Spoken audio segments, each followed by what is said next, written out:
ويطهركم تطهيرا.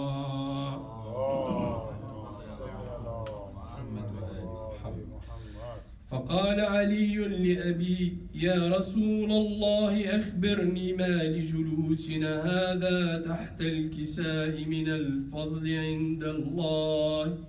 فقال النبي صلى الله عليه وآله: والذي بعثني بالحق نبيا واصطفاني بالرسالة نجيا، ما ذكر خبرنا هذا في محفل من محافل أهل الأرض، وفيه جمع من شيعتنا ومحبينا، إلا ونزلت عليهم الرحمة وحفت بهم الملائكة واستغفرت لهم إلى أن يتفرقوا.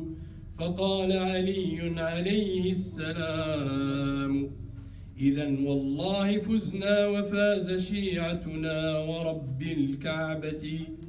فقال أبي رسول الله صلى الله عليه وآله: يا علي، والذي بعثني بالحق نبيا واصطفاني بالرسالة نجيا، ما ذكر خبرنا هذا في محفل من محافل أهل الأرض، وفيه جمع من شيعتنا ومحبينا، وفيهم مهموم إلا وفرج الله هماه، ولا مغموم إلا وكشف الله غماه، ولا طالب حاجة إلا وقضى الله حاجته.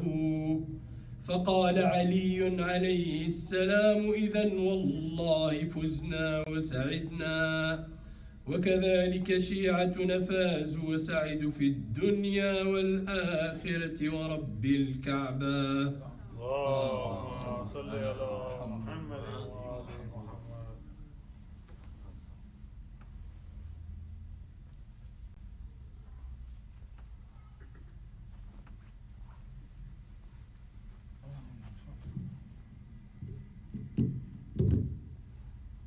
Muhammad wa ali Muhammad salawat.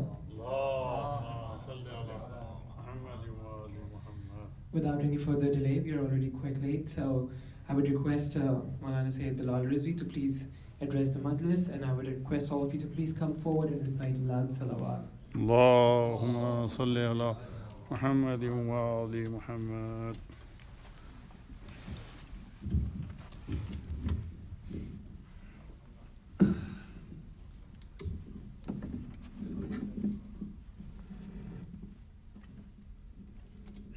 رحم الله من يقرأ سورة الفاتحة.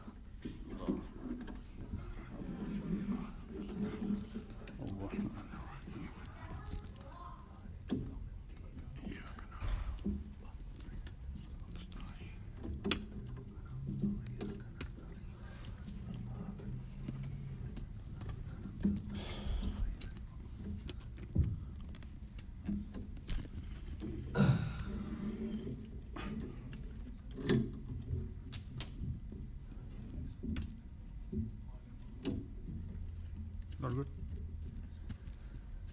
أعوذ بالله من الشيطان الرجيم. بسم الله الرحمن الرحيم.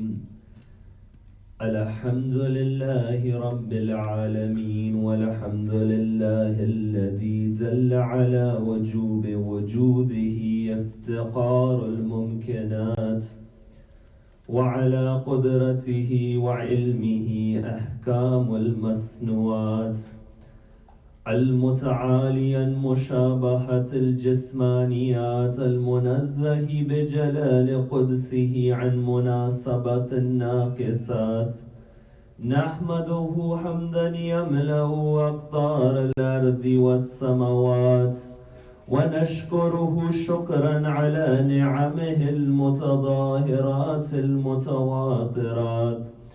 والصلاة والسلام على إمام القبلتين ونبي الحرمين وأفضل الثقلين وجد الحسن والحسين، الذي سمي في السماء بأحمد وفي الأرض بأبي القاسم محمد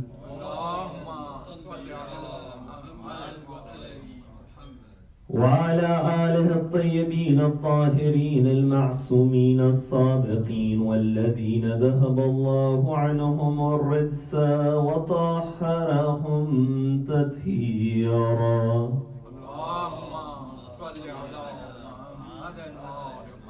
أما بعد فقد قال الله في كتابه الكريم بسم الله الرحمن الرحيم هو الذي أنزل السكينة في قلوب المؤمنين صدق الله العلي العظيم.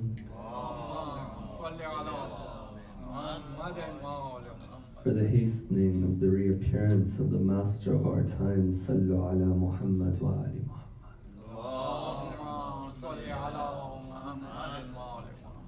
For the love of Fatima al-Zahra, Sallu ala Muhammad wa ali Muhammad.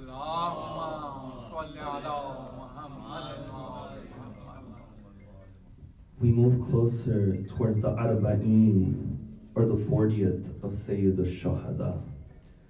As I mentioned yesterday, that the number 40 is a number which carries great significance, not only within the Islamic tradition, but across all religions. That we within Islam, we see the number 40 as the number of takmeel, as the number of completion and perfection. That's why we have a number of traditions that state, in the way the skies, they wept blood for 40 days for Yahya, for John the Baptist, for Sayyid al-Shuhada, they wept for 40 days. And in this way you find in one form, the perfection of the movement of Sayyid al-Shuhada. It takes place upon the day of Arba'een. And I gave you the example yesterday, that when somebody passes away, you know that two moments are the most difficult. The first, the moment you hear about the death of that person. And the second is when you go towards the grave for the first time. If you want to see the perfect manifestation of the message of Sayyid al-Shuhada, that look today in front of your eyes as 25 million people they gather in Karbala according towards some census. That you look over there, that there's no arrangement made by the government. There's nothing at the higher level. It's individuals who take out of their pocket, who save year in and year out. I myself have seen with my eyes that the people of Iraq, that they're poor individuals, but they'll save year in and year out. Why? For the Zaireen of Sayyid al-Shuhada are coming. Now, what is the explanation to a system like this? You find the only explanation is the same explanation for the creation of the world, and that explanation is ishq and love. You find every philosopher has written, whether it's Aristotle or Plato or in the Islamic tradition, such as Mir Damad and Mullah Sadra, all of them have written, there comes a point where rationalization, it stops. And it's at this point an individual is able to connect towards metaphysical realities. And he says that maqam is the maqam of ishq and the maqam of love. You look within the famous tradition, and you find this tradition, all schools of thought have accepted it. It states what? And it's a hadith al-Qudsi, the word of Allah. Allah, He says, Kuntu kanzan makhfiya, fa'ahbabtu an a'raf fakhalaqtul khalq. Allah, He says what? He says, I was a hidden treasure, and I love to be known. So I created all of creation. You see, Allah, He says it was His love to be known, that it was the love of Allah as the foundation for the creation of the universe. And what is our maqsad? To recognize Allah. فَأَحْبَبْتُ أَنْ أَعْرَفْ. That's why the foundation of ma'rifat is muhabbat and love. The foundation of recognition is love. That if you want to look at the movement of Sayyid al-Shuhada, you find the movement of Hussein. From one level, it's a movement of love. From the second level, it's a movement of ma'rifat and recognition. You know, last night I examined the biography of Imam al-Rida, and I gave you a tradition about the ziyarah of the Imam. A man, he says that I heard the Imam say, Abligh Shi'ati. He says, inform my Shia, inna ziyarati ta'dilu indallahi azza wa jal alfa hijjatan. That my ziyarah in front of Allah is worth 1,000 hajj. And when they mention this tradition in front of the ninth Imam, he says, ay wallah alfu alf hijjatan. For who? That 1,000 upon 1,000, 1 million hajj for who? فَمَنْ زَارَهُ عَارِفًا بِحَقِّهِ. You find for the one who does his visitation recognizing his haqq, being عَارِفًا بِحَقِّهِ. You see, when it comes to the ziyarah of Sayyid al-Shuhada, you find different traditions. Some of them say the reward for the ziyarah of Hussein is 70 hajj. Some of them say 1 hajj. Some of them say 1,000 hajj. Some of them state for every step that you take, 1 hajj maqboola ma'a Rasulullah, accepted with the Prophet of God. You know, you've seen the interviews there upon the BBC, that there was an elderly individual. They would walk from Basra towards Karbala. They would be taking very small steps, so the interviewer asked them that, why do you do this? Do your legs not work? Are you sick? Are you in pain? The person replied by saying, it's within our tradition that each step you take in the name of the ziyarah of Hussein, Allah gives you the reward of 1 hajj. So as I walk from Basra, I take these small steps as I go towards Sayyid al-Shuhada. You see, the difference in these traditions is that they don't contradict each other. But the key word is arifan bihaqqihi. The more ma'rifat and recognition one has, the more the reward it increases. That's why it's stated that the one who sleeps with ma'rifat and recognition, you find his sleep is better than the one who is awake without that recognition. And upon these days, you find we build this recognition of Sayyid al-Shuhada. We build that ma'rifat of the Imam of Allah and His Prophet within these days. And you know what one of the signs of ma'rifah is? One of those signs, the ulama of akhlaq, they've said, is that if you want to know how close you are to the Imam, see that when the name of the Imam is mentioned, do tears come from your eyes? You see, in the way a child is born, and if that child doesn't cry, it signifies the physical death of that child. In the way you find the spiritual heart has signs and athar of life. And one of the signs of the life of the spiritual heart is that tears, they come from the eyes. That's why the tradition of Amir al-Mu'mineen, it says, مَا جَفَّتِ الدُّمُوعِ إِلَّا لِقَسْوَةِ الْقُلُوبِ وَمَا قَسَّتِ الْقُلُوبِ إِلَّا لِقَطْرَةِ الذُّنُوبِ. What does Amir al-Mu'mineen say? He says the tears, they don't dry except for when the hearts, they harden. And he says the hearts, they don't harden except for when the sins, they become to increase. You see the musibah of Hussein, if tears come from your eyes, it's one of the signs that life is within that heart, and it's of the ibadat of Allah. And I'm not saying this in khitabat. We have the narrations in Al-Kafi, and we have the narrations in Kamil al-Ziyarat.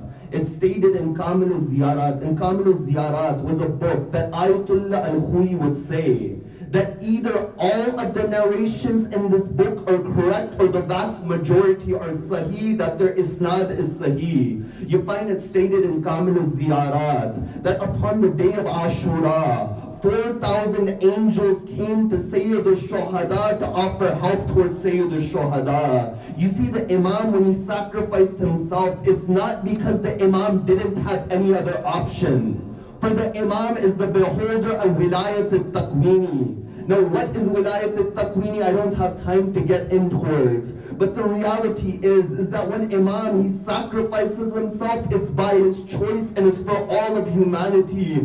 Otherwise, these angels, they came towards the Imam. They offered support towards the Imam. The Imam, he rejects their support by saying that it's through my blood that the nation of my grandfather will be reformed. It's stated in the riwayat of Kamil al-Ziyarat that they will stay around the area where Hussein was killed, and they will mourn for that sacrifice until the day of judgment. Now, what are angels? angels are that makhluk who were created for the ibadat of Allah, for the worship of Allah. That if these entities are coming from alam nasut to alam mulk, that if they're coming to this reality to mourn Sayyid al-Shuhada, it shows that the mourning and the tears of Hussein are that ibadat which has ma'rifat and recognition within it.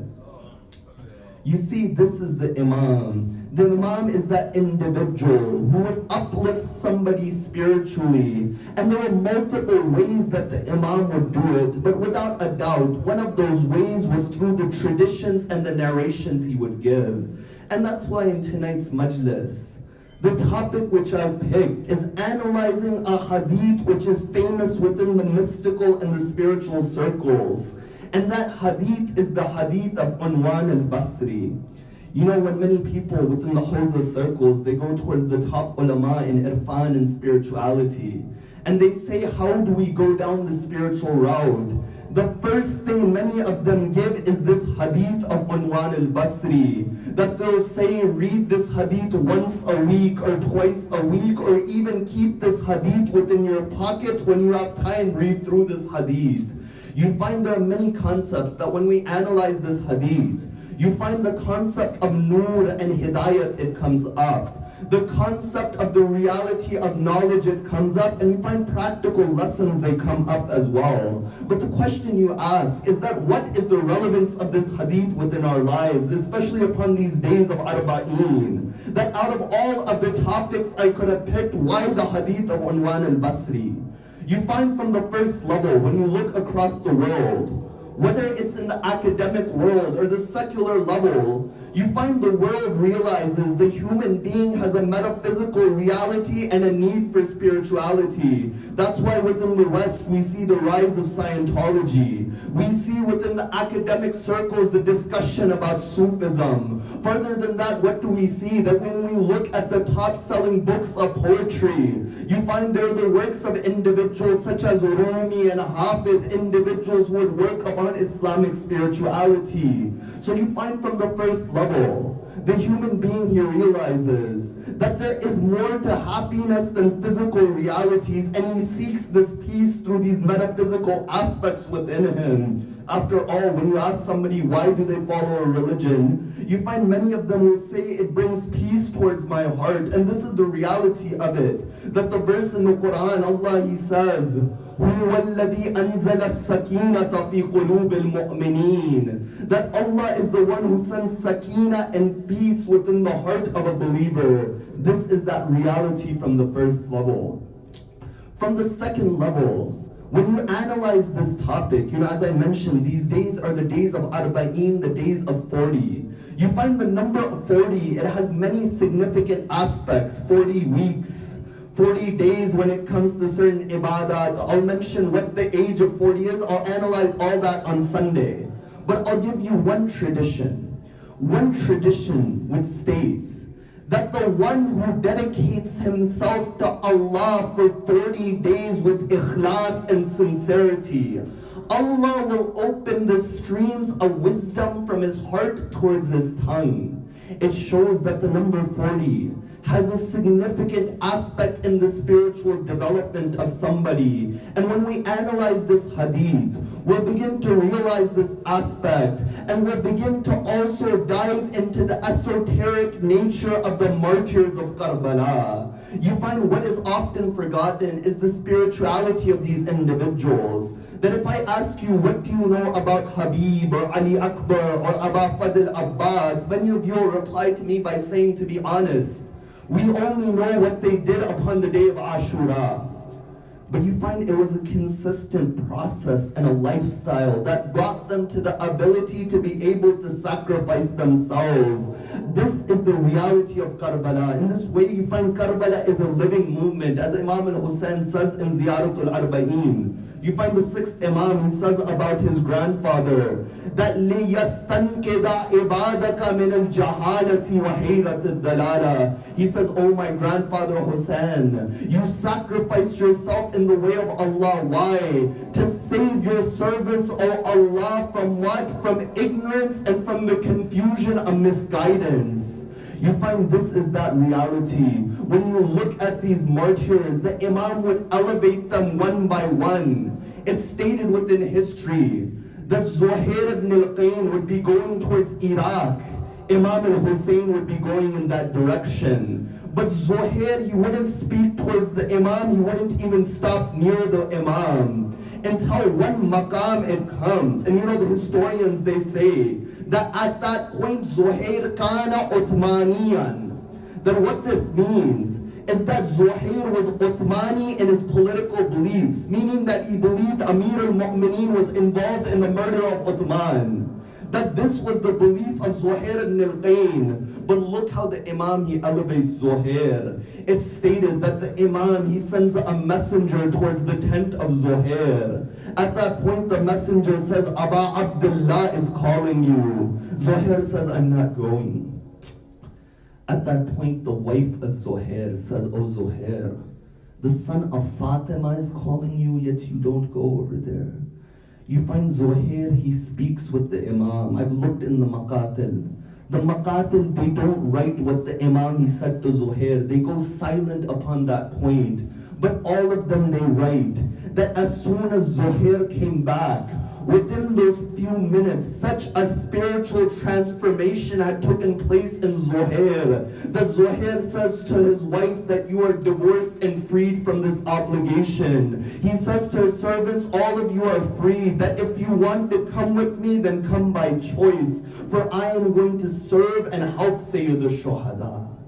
You find all of our ulama, that all of the urafa, whether it's Qadi Tabatabai or whether it's Bahjat, when you ask them what reality took you to the highest levels of spirituality, they say that Rahmatullah al-Wasi'ah, that expansive mercy of Allah which elevated us was Sayyid al-Shuhada. That don't you say in Dua al-Kumail, Allahumma inni as'aluka bi rahmatika allati wasi'at kulla shay. That, oh Allah, I ask you through that expansive mercy. Many of the ulama, when they comment on Dua al-Kumail and they say this Rahmatullah al-Wasi', that if you want to look at the perfect manifestation of this Rahmatullah al-Wasi', you find it's none other than Sayyid al-Shuhada. And this is that reality.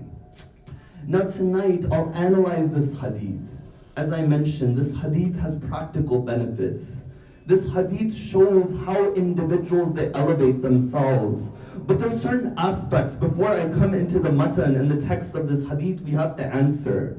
You find, for example, one topic which is brought up is the nature of knowledge. You find oftentimes people, they think that knowledge is only found through gaining, through reading books, through speaking towards other individuals. But you find within the books of knowledge, you find within the books of logic, knowledge is divided into two portions. One is ilm al-husuli, the other is that ilm which you gain through a medium, whether that medium is reading or speaking. The other is that ilm which comes in your presence. And I'll give you an example. That if you have a bowl of sugar, for example, and you've never seen sugar before, and you say to someone, what is this? What is its qualities? They say to you, sugar is sweet. You gain that knowledge through the medium of a person. You find that is ilm al-husuli. But the moment you take that sugar into your mouth, and you feel the presence of the sugar, and you realize that a quality and an aspect of the sugar is sweetness, this is ilm al-huduri, that knowledge which became present within you. Now when you reach Allah, there are two ways. One is through this ilm al-husuli, this knowledge with a medium. The other is through this knowledge which presents itself. That ilm, that way which you reach Allah through ilm al-husuli is called burhan and evidence. That ilm which you reach through Allah through ilm al-huduri is called irfan and spirituality. That the Quran, it says both of them. It's in the ayat in the Quran is there. قُلْ هَاتُوا بُرْحَانَكُمْ إِن كُنْتُمْ صَادِقِينَ. That bring your evidences. That bring your evidences if you're truthful. You find Ahlul Bayt in their narrations. They have many aspects which show the aql and the reality of the intellect of Muhammad and Ali Muhammad. You know, we have traditions which state that an individual is rewarded according to the extent of his intellect. The narrations are there in Al-Kafi, and I don't have time to go into any of these narrations at the moment, but you find the narrations, they highlight this concept. Even when you look within the traditions of Ahlul Bayt, when you look from the intellectual aspect, you find there was not a subject matter of benefit which Ahlul Bayt they did not cover. That's why Imam al-Baqir, salawatullahi wa salamuhu alayhi. That's why Imam al-Baqir would state, Sharraka wa gharraba, that go towards the east and the west. You will not find knowledge except that it comes from here, and the narration it states, Ashara ila sadrihi, that the Imam, he points towards his chest.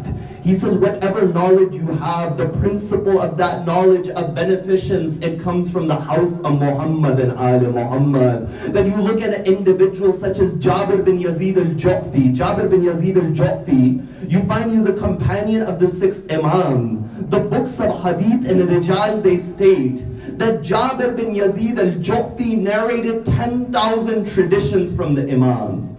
And you know what he would state? He says, on top of that, I have 90,000 traditions which the Imam did not give me permission to say towards the public. Because there's certain knowledge that when you internalize that knowledge, then not everything is to give towards others. Some things are for you to internalize. And from the second level, you find not everyone has that ability to handle that knowledge. And you find many of those aspects will become clear from the text of this hadith. Now, where is this hadith found, the hadith of Unwan? You find number one, it's found in the Kashkul of Shaykh al-Bahai. From the second level, you find it's found in Bihar al-Anbar. From the third level, it's found in Wasail al-Shia. And from the fourth level, it's found in Mustadrak al-Wasail. And if Allah asked for more than 4 witnesses, I would give you more than 4 pieces of evidence. But neither Allah asked for more, nor I'm going to give you more. So you find it's found in that. The tradition, it states, there was a 94-year-old man by the name of Unwan al-Basri. He says that when I was in Medina, I used to attend the classes of Malik bin Anas. And I heard that Imam al-Sadiq came towards Medina. So I wanted to gain from Imam al-Sadiq in the way I would gain from Malik bin Anas. You find who is Malik bin Anas? Malik bin Anas is the student of Abu Hanifa, who is the student of Imam al-Sadiq. You find this is that chain. That Malik bin Anas' student was Imam al-Shafi, Imam al-Shafi's student was Ahmad bin Hanbal. You find others, they're satisfied to going towards the students, but we are the ones who go towards the teacher of all of them. That's why Abu Hanifa would say, Lola sanatan, that if it wasn't for those 2 years I spent with Imam al-Sadiq, Khalaq al-Nu'man, that Nu'man would be destroyed. So you find he would go to this Malik, who was the student of Abu Hanifa. He would say that when Imam al-Sadiq came, I went towards the Imam. I said, oh Imam, give me from your knowledge. And you know the Imam, he does something strange. At that point he says, Inni rajulun matlubun, that I'm a person who is sought, I'm a person who is busy. And then he says, وَمَعَ ذَلِكَ أَوْرَادٌ, that on top of that I had many words, many du'as I have to recite in every single hour that keep me busy in the day and the night. And he says it's better that you go towards Malik in the way that you used to go towards Malik. You find this is something strange, that a 94-year-old man is coming to the Imam with sincerity to gain knowledge, but the Imam, he sends him away. You find many would say that that's not the Imam, that's not the character of the Imam. But you find when the Imam, he carries out an action, it's to spiritually elevate that individual. The Imam wanted to see, does this individual have the drive to come back towards me? Is this individual sincere in what he's seeking? You know, a time it came. I told you about the topic about the irfan and the spirituality of the martyrs of Karbala. You know, upon the day when the Imam, he meets Hur, you find that the Imam says, oh Hur, may your mother weep over you. You find in the expression of the Arabs, this was one of the most harshest things you could say towards a person. Now the Imam, his goal isn't to show rudeness towards the individual. You know what Hur at that point he says? The ulama of spirituality, they stayed. That Hur, his conscience, it began to wake up because he began to reflect who the mother of Imam al-Hussein was. At that point he says that if your mother was none other than Zahra, I would say the same thing back towards you.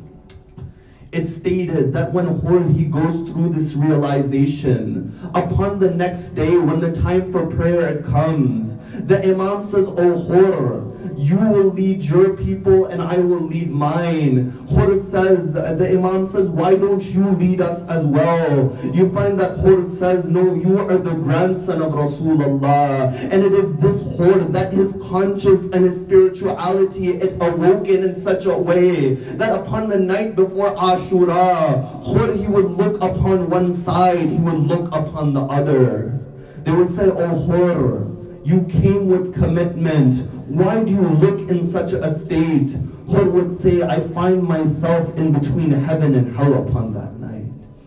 You see, Hur could have spent that entire night praying. He could have spent that entire night doing other acts without reflection. But what Hur did upon that night was tafakkur and reflection. He reflected on the reality of Sayyid al-Shuhada. When Hur began to reflect upon the reality of Sayyid al-Shuhada and the reality of what haqq and the truth is, you find it changed the destiny of Hur from being la'natullah alayh until the day of judgment to being alayhi salam until the day of judgment. You see, this is how the Imam, with one word, when he says, "May your mother weep over you," he began to awaken the conscience of that individual. In the same way, when the Imam, he turns this 94-year-old man, Unwan al-Basri, away, he says towards him to test the sincerity of the man. You know what it's stated in the narration? The man, he says, that after Ja'far as-Sadiq, salawatullahi wa salamuhu alayhi,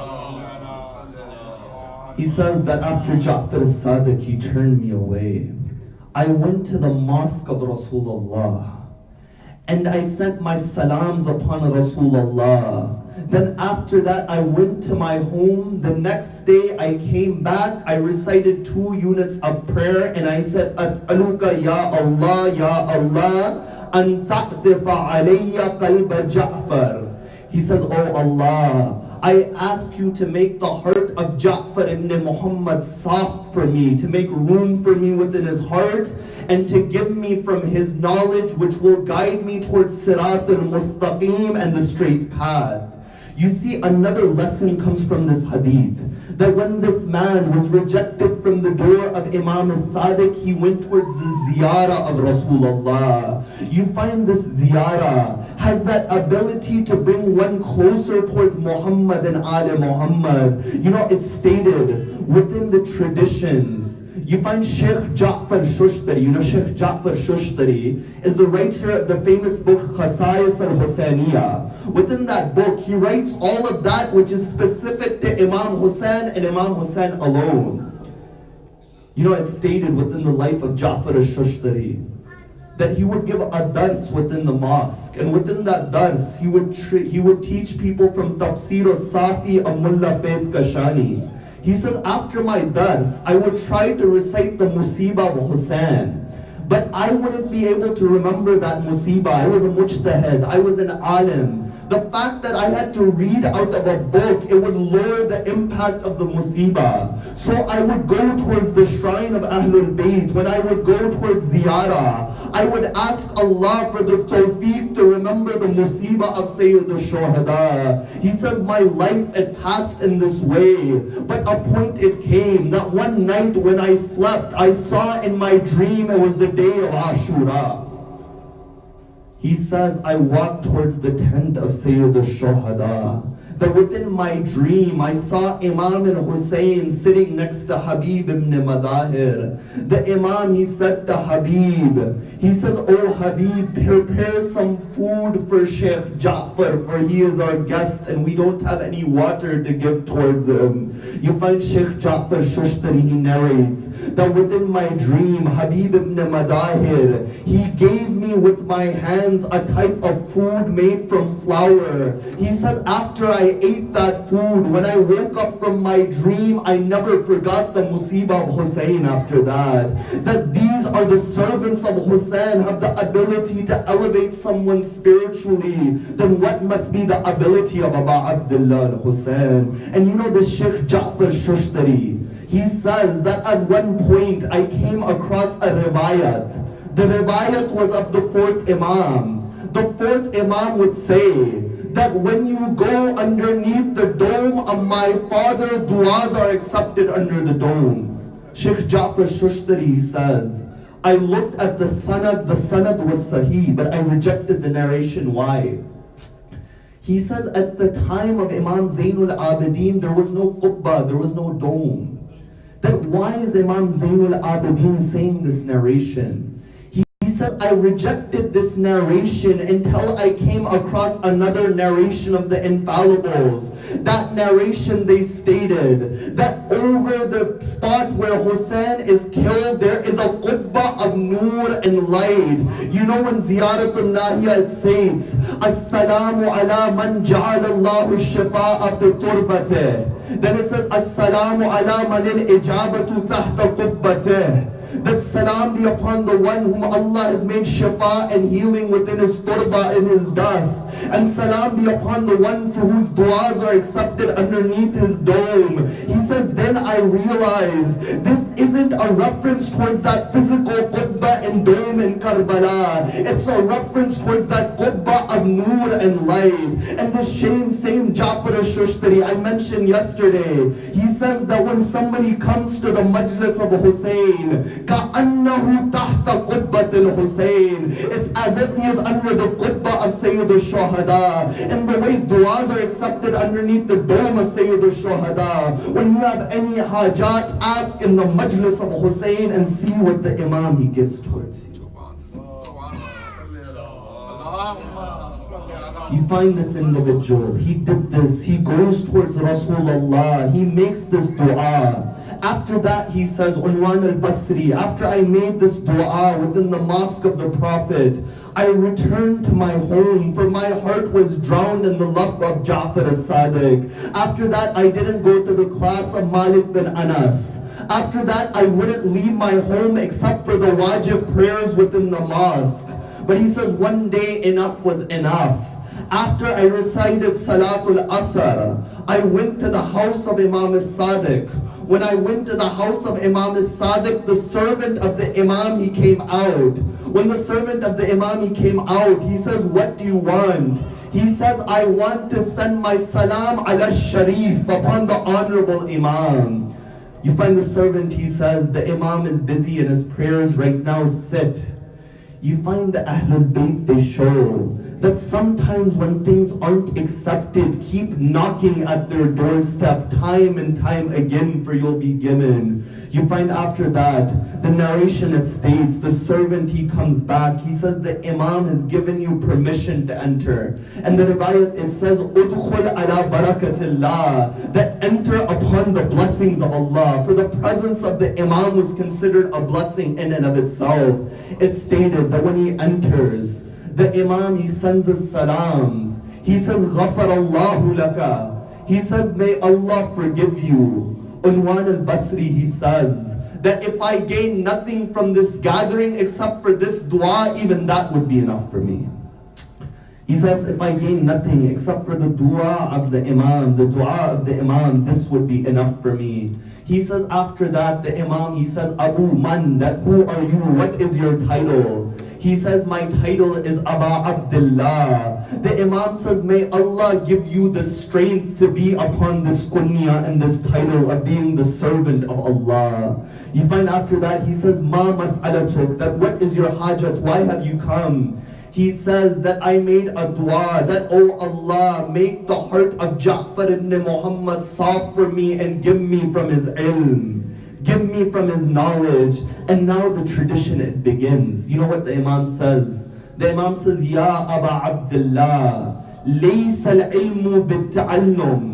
إنما هو نور يقع في قلب من يريد الله تبارك وتعالى أن يهديه. And he says, فإن أردت العلم فاطلب أولا في نفسك حقيقة العبودية. He says to him, when he says, oh Imam, teach me from your knowledge, you know what the Imam says? He says, oh man, knowledge isn't gained through studying. Knowledge is a nur and a light which Allah places in the heart of the one whom He wants to guide. Now what does this mean? That knowledge, is there no benefit to study? No, this is not what the narration means. The narration, it means that you can study and you can conserve facts and memorize, but this isn't the reality of ilm. The reality of ilm, as the tradition, it says, al-ilmu nurun, ilm is a light. But all of these acts of studying, they qualify us for the knowledge that is light, which guides us potentially. You know, nur within the tradition means hidayah and guidance. That's why the Quran, it says, Allahu waliyul ladina amanu, that Allah is the wali of those who believe, yukhrijuhum min ad-dhulumati ila nur, that Allah takes him from darkness towards guidance. Now how do we connect with this nur? There are many ways. Sometimes the hasanat and the good deeds we do in our life, if they're done with khulus and sincerity, sometimes it connects us with this light of guidance. You know, it's stated, I'll give you one tradition, I'm running out of time as well. You know what the tradition it states? The tradition it states that Allah, He revealed to Musa, oh Musa, go and bury one of my close servants who was put within a town, but they didn't bury him. Musa, he goes to the town. He says, was there anyone within this town who was pious, who recently passed away? The townspeople said, oh Musa, there was no one like this within the town. Musa says, no, Allah, He revealed to me, there must be someone, go and check. They discussed with each other, but they didn't find any person such as this. After that, they come back to Musa. They say, oh Musa, there was no person like this within the town. Musa says, is there anyone who passed away? Don't forget him being pious. They say there was one person. When he passed away, we threw his body upon the trash. For he was a sinning individual. He was an impious individual. You find Musa goes to the body of that person. When he goes to the body of that person, he says, oh Allah, is this that servant of yours who was brought in close towards you? Allah says, yes, this is my servant, O Musa. Musa says, but the people say he was a sinning individual. Allah says, oh Musa, what they say is correct also. But there was one habit in his life that I liked that habit so much, and he did it with so much sincerity that I forgave all of his sins. Sometimes one action in our life done with sincerity, Allah can forgive everything. That's why the traditions state that if 2 units of prayer are accepted from you, all your prayers are accepted from you. You know what that habit it was? The hadith, it says, كُلُّ مَا نُشِرَتِ التَّوْرَاتُ, that whenever the Torah was opened, وَنَذَرَ إِلَىٰ إِسْمِ Muhammad, and he saw the name of Muhammad within the Torah, قَبَّلَهُ وَوَدَعَهُ عَلَىٰ عَيْنَيْهِ وَصَلَّ عَلَيْهِ, that he would kiss the name of Muhammad, he would put the name of Muhammad upon his eyes, and he would send salawat upon Muhammad sallallahu alayhi wa alihi wa sallam. You find it was this one action, this connected him with the nur and the hidayah of guidance. I'll give you the tradition. The tradition, it says, Man yuridallahu bihi khairan, that when Allah desires khair for someone, He does what? Yufaqqihu fid deen, that He gives them proficient knowledge within religion.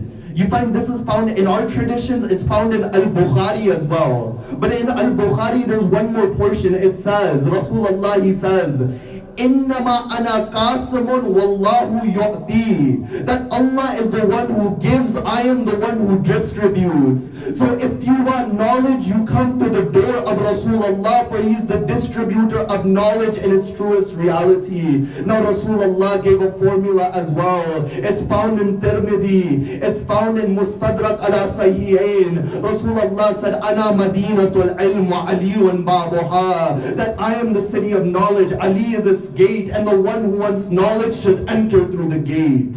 That the one who wants knowledge in its truest reality, he has to go through the door of wilayah, the wilayah of Amir al-Mu'mineen. You find one tradition it states that when Allah desires khair for someone, he says, Yufaqqihu fid deen. He gives them proficient knowledge of religion. Now I give you another tradition of the sixth Imam. The sixth Imam states that whenever Allah desires khair and good for someone, he puts within his heart a light, a nur within his heart. And this nur, it has two impacts. The first thing it does, it puts within his heart the love of the ziyarah of Sayyid al-Shuhada. The second thing it does, it puts within his heart the love of Hussein. Now you find people, they may say these two narrations, they contradict themselves. But no, it's through this understanding of Hussein that you get yufaqqihu fid deen, that you gain this proficient knowledge of religion as well.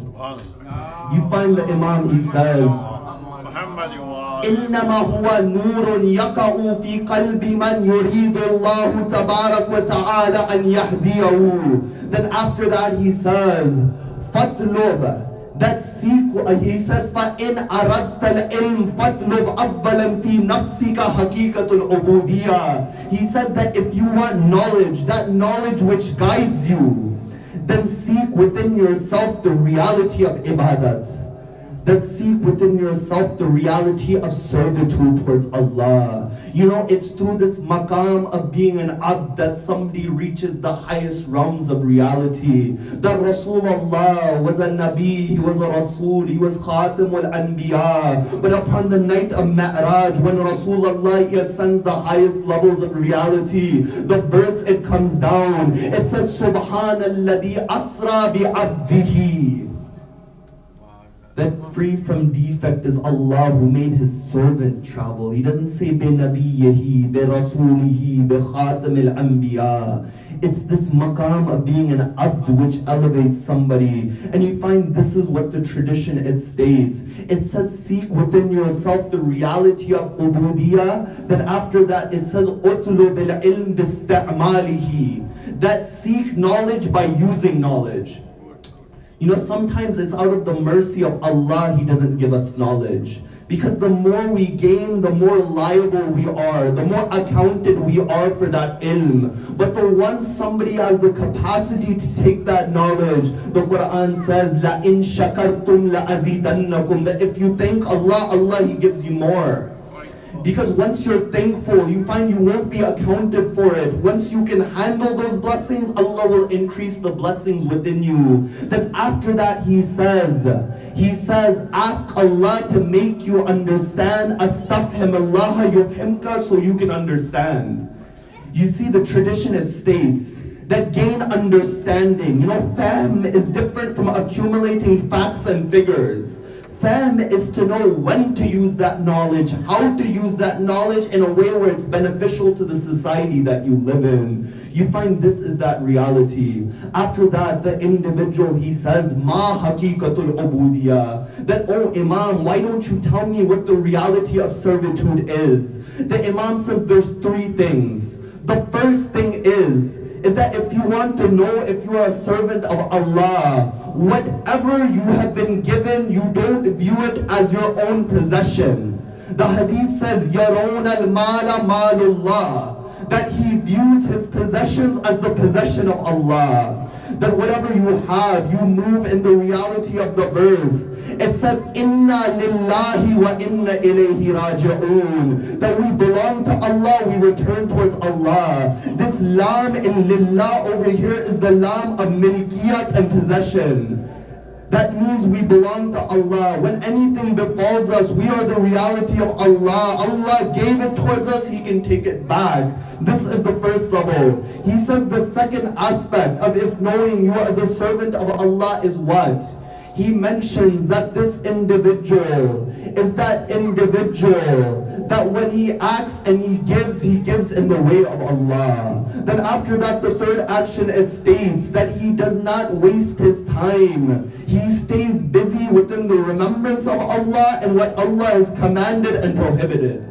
You find these three aspects are the reality of Ubudiyya, which the hadith of Unwan al-Basri they state. And you know what the hadith it says? It says when you have these three things will come towards you. That when you move in the way of Allah, you find Allah moves in your way. He makes the path easier. He says the first thing, that when you recognize everything is the possession of Allah, Hana alayhi al-infaq, that giving in the way of Allah becomes easy. That if you want to know if you reach this status, you find in Mantiq there's something called Aqsa Naqid. What Aqsa Naqid it means, that in the way if A is B, you can see if B is within you to get back to A. For example, if one of the realities is that if you are at that stage, you will give away freely. You can see if you have the ability of infaq and giving to see if you reach the status of abdiyat and servitude. He says the second thing which happens is that musibah and the trials in your life, they become easy for you. And the third thing which happens is that you don't busy yourself in useless debates with individuals and you don't boast with arrogance. You know, I have 10 minutes left. I'm moving fast for this reason. Otherwise, I would analyze line by line because this hadith is worthy of analyzing line by line. You find it's stated within this hadith, it's also stated that the servant, he doesn't plan for himself. He says, لا يدبر العبد لنفسه تدبيرا. Now, what does this mean? Does this mean we don't plan? We see in our communities, many of the problems we have is because we don't pre-plan. What this means is that whenever he plans, he thinks of what Allah would want. You know, the Quran in Surah Kahf, it says, لا تقولن لشيء إني فاعل ذلك غدا إلا أن يشاء الله. That don't say I will do anything tomorrow unless you say inshaAllah, except by the will of Allah. That when you plan, you keep this in mind. But I say, the hadith, the ayat, it says غدا. لا تقولن لشيء إني فاعل ذلك غدا إلا أن يشاء الله. But I say there is one hadith that Rasulullah, he also uses this word غدا, tomorrow, but Rasulullah, he doesn't say inshaAllah. When he says لا أعطين الراية غدا رجلا كرارا وغير فرار يحب الله ورسوله ويحبه الله ورسوله. He says, tomorrow I'm giving the alam towards a man, somebody who's brave, somebody who doesn't run away, somebody who loves Allah and His Prophet, and Allah and His Prophet, they love him. I say, Ya Rasulullah, the verse of the Quran, it says, whenever you say you're going to do an action tomorrow, say inshaAllah. But over here, you don't say inshaAllah, you say that tomorrow, the alam will be given towards Ali ibn Abi Talib. What this goes to show, that this was the action and the command of Allah Himself. That when Allah gives the command, even if the world tries to stop it from happening, it will come and it will become a reality. You find after this, the man, he says, oh Imam, give me advice. The Imam says, I'll give you 9 pieces of advice, and I'll conclude upon this advice. I won't analyze them, I'll just mention them. The Imam, he says, ثلاثة فيها من ريادة النفس وثلاثة فيها من حلم وثلاثة فيها من علم. He says, I'm giving you 9 pieces of advice. 3 of them are for the spiritual exercises of the soul, your self-discipline. 3 are for forbearance, how you deal with other individuals. 3 are for ilm and knowledge. He says the 3 pieces of advice, if you want to go on the spiritual path, for yourself are this, is that you do not eat anything unless you have the appetite for that thing, unless it takes you towards foolishness. Now, why the Imam begins with the stomach, I wish I had the time to explain. You find the second thing the Imam says is that you do not eat unless you are hungry. For the stomach has an immense linking with the spirituality of an individual. Didn't Imam al-Hussein say that you cannot understand my words for your stomachs are filled with haram? You find after that, he says the third piece of advice is that when you eat, make sure it is halal, and you say Bismillah, and you remember the hadith of my grandfather where he said, there is nothing worse that a man he fills than his stomach in terms of the cavities, and when you eat, 1/3 should be for food, and 1/3 should be for water, and 1/3 should be for air.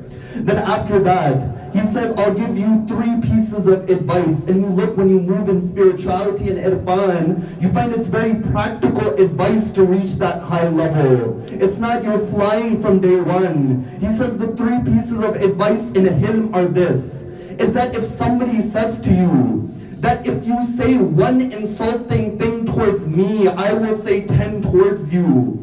You should reply to him by saying that if you say 10 insulting things towards me, you won't even hear 1 from me. He says the second is this, is that when somebody swears at you, you say towards him that if what you say about me is true, may Allah forgive me. And if what you say about me is false, may Allah forgive you. He says the third piece of advice is this. What is that third piece of advice? He says the third piece of advice is that when somebody promises you foul language, you promise him advice and kindness. Then he says there are 3 pieces of advice when it comes to knowledge. He says the first piece of advice is when you do not know, you gain from the scholars. Unless it's a trial or embarrassment for them, that you're sincere with them. He says the second piece of advice is that when you are unsure, you take precaution. And then he says the third piece of advice is that you run away from giving fatawa and religious edicts in the way you would run away from a lion. You see, many of the problems in our communities, they come from the fact that everyone is a mujtahid within the community. That everyone has a religious ruling. You find the Imam is saying, run away from this in the way you would run away from a lion. And in this manner, you'll begin to see yourself elevating like the martyrs of Karbala. What was the spirituality of the martyrs of Karbala? You know, there's a hadith of the 5th Imam, it states, that when the shuhada of Karbala, that when the arrows went in towards their bodies, they didn't feel any pain. Now some thought that what does the Imam mean? How do we explain this hadith? You know, when you look within the Quran, and it speaks about the women of Egypt, and they made that claim against Zulaykha, that false claim. You find Zulaykha, she was hurt by this. She invited all of the women of Egypt. She placed in front of them a knife and fruit. When they began to cut the fruit, she called out Yusuf. When Yusuf came out, the Quran says, فَقْطَعْ أَيْدِيَهُنَّ, that they began to cut their hands, but they didn't realize this. When the narration it states that the martyrs of Hussein, they didn't feel any pain. It wasn't that these physical realities were removed from them. In the way the women were absorbed in the beauty of Yusuf, you find these are those individuals who were absorbed in the beauty of Sayyid al-Shuhada, who were absorbed in the beauty of the Lord of Sayyid al-Shuhada, and they reached this immense rank of spirituality. You see, these are those companions. That you look at an individual like Habib. It's stated that when Habib was a child, he would pick up the dust from underneath the feet of Sayyid al-Shuhada, he would put it upon his head. Rasulullah, he picks up Habib. Madahir, he says to Rasulullah that, why did you pick up my child in this way?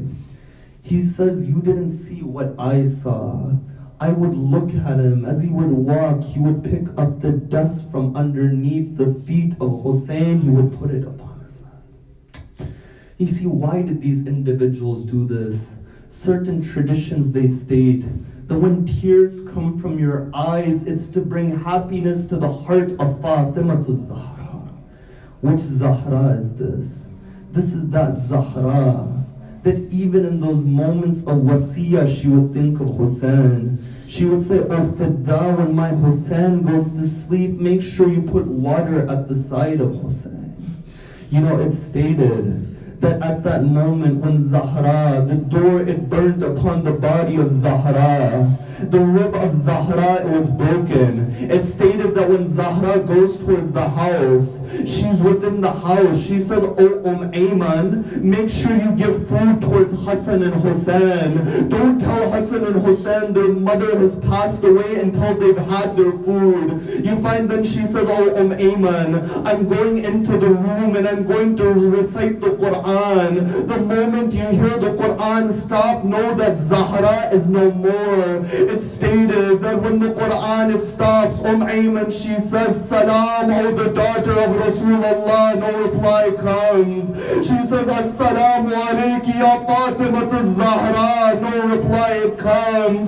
You find Ayman at that moment, Imam Hassan, Imam Hussein, they walk in towards the house. They say, "Where is our mother Fatima?" You find Ayman says, "Why don't you sit down to eat at this moment?" You know what Imam Hassan, Imam Hussein, they say, "Oh Ayman, when have you known us to eat without our mother Fatima to Zahra?" At that moment they go in towards the room. It's stated Imam and Hussein, he holds the head of his mother.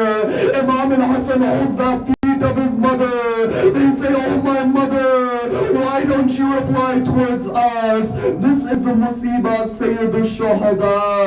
You know, it's stated that after the ghusl of Zahra was done, after kafan was given towards Zahra, all of the children, they would go towards the kafan of Fatima. But there was one child who wouldn't go towards that.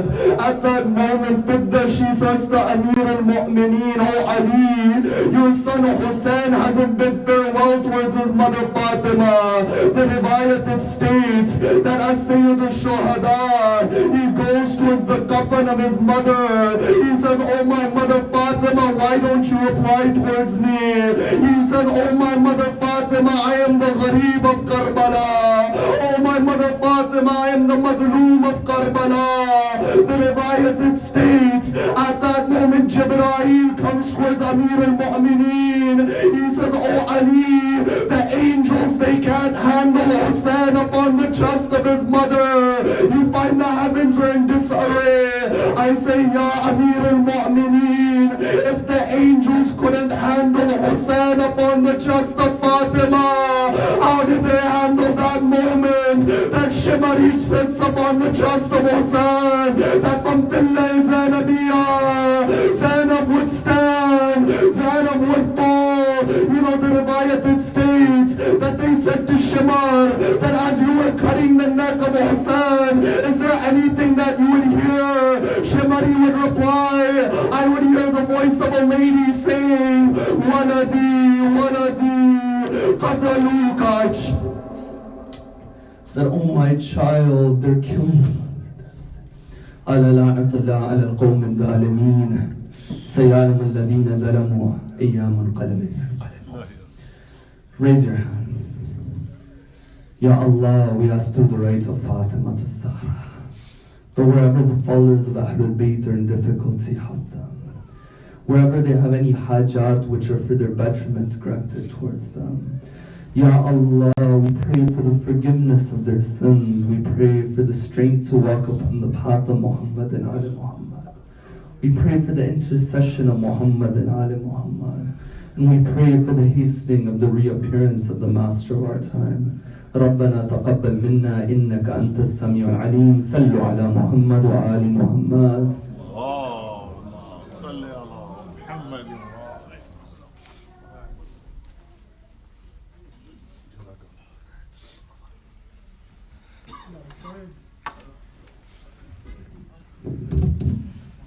Bar Muhammad wa Ali Muhammad salawat.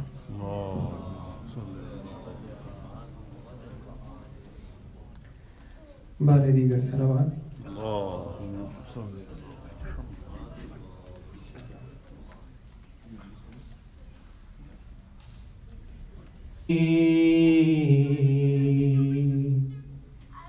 Kabir asghar بنانے میں بہت دیر لگی.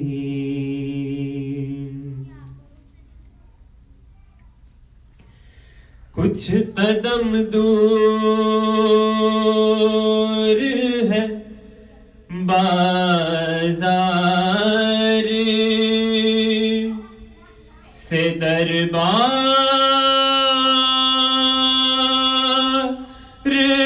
مگر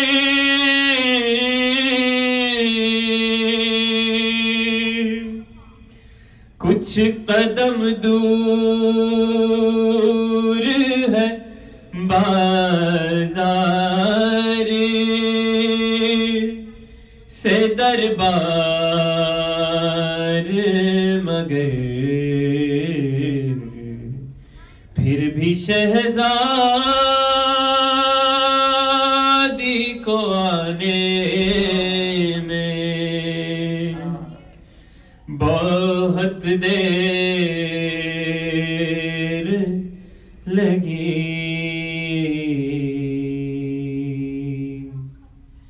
قبر اصغر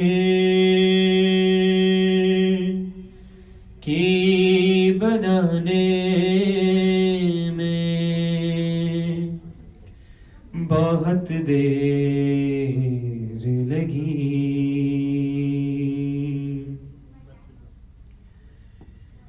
باپ کی لاش پہ دروں کی اذیات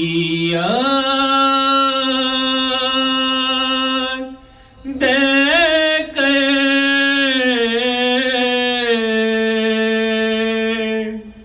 باپ کی لاش پہ دروں کی اذیت دیکھ ایک بچی کو ہٹانے میں بہت دیر لگی.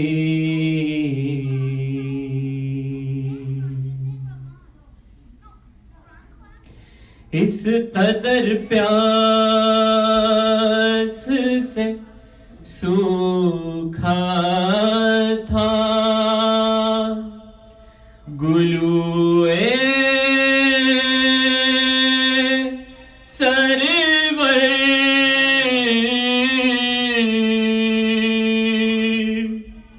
اس قدر پیاس سے سوکھا تھا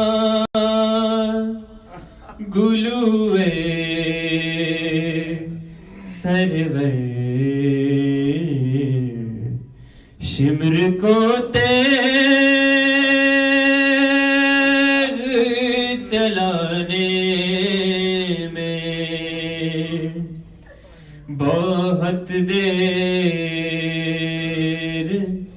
لگی. قبر اصغر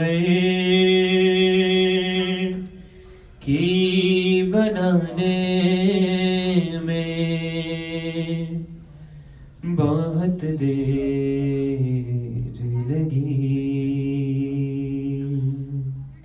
بر محمد و آل محمد صلوات.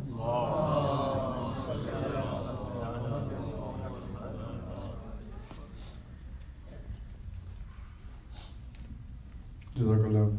Jeffrey, before I will request Maulana, please I will request brothers come forward and say loud salawat.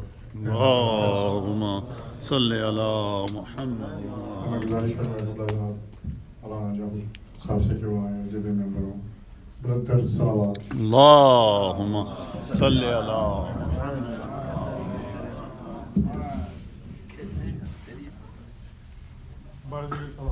اللهم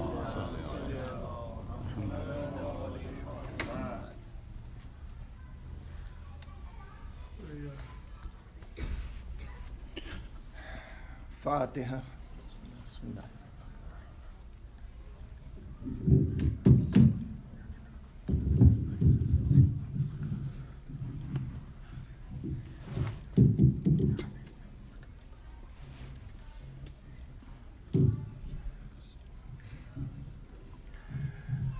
اعوذ باللہ من الشیطان الرجیم. بسم اللہ الرحمن الرحیم. الحمد للہ رب العالمین والصلاة والسلام علی اشرف الانبیاء والمرسلین شفیع المذنبین رحمت العالمین سیدنا و نبینا و شفیعنا و مولانا ابی القاسم محمد. اللهم صل على محمد وآل محمد وآلہ الطیبین الطاہرین المعصومین الخیرین الفاضلین. اما بعد فقد قال اللہ الحکیم فی کتابہ المبین وہو اصدق الصادقین. بسم اللہ الرحمن الرحیم. یا ایہا الذین آمنوا اطیعوا اللہ واطیعوا الرسول وَأُولِي الْأَمْرِ مِنْكُمْ فَإِنْ تَنَازَعْتُمْ فِي شَيْءٍ فَرُدُّوهُ إِلَى اللَّهِ وَالرَّسُولِ إِن كُنتُمْ تُؤْمِنُونَ بِاللَّهِ وَالْيَوْمِ الْآخِرِ ذَلِكَ أَحْسَنُ تَأْوِيلًا. ایک سلام. اللهم صل على محمد وآل محمد. ایک اور سلام. اللهم صل على محمد وآل محمد. سورہ نساء کی 59ویں آیت ہے جس میں خداوند عالم ارشاد فرما رہا ہے کہ اے ایمان لانے والوں، اللہ کی اطاعت کرو، رسول کی اور اولی الامر کی اطاعت کرو، اور اگر تمہارا کسی چیز کے بارے میں نزاع ہو جائے تو پھر اس نزاع کو اور اس جھگڑے کو اللہ اور اس کے رسول کی طرف پھیر دو. اگر تم اللہ پر اور روز آخرت پر یقین رکھتے ہو، اور یہی سب سے بہترین طریقہ ہے. ایک اور سبب. اللهم صل على محمد وآل محمد. ہو گیا.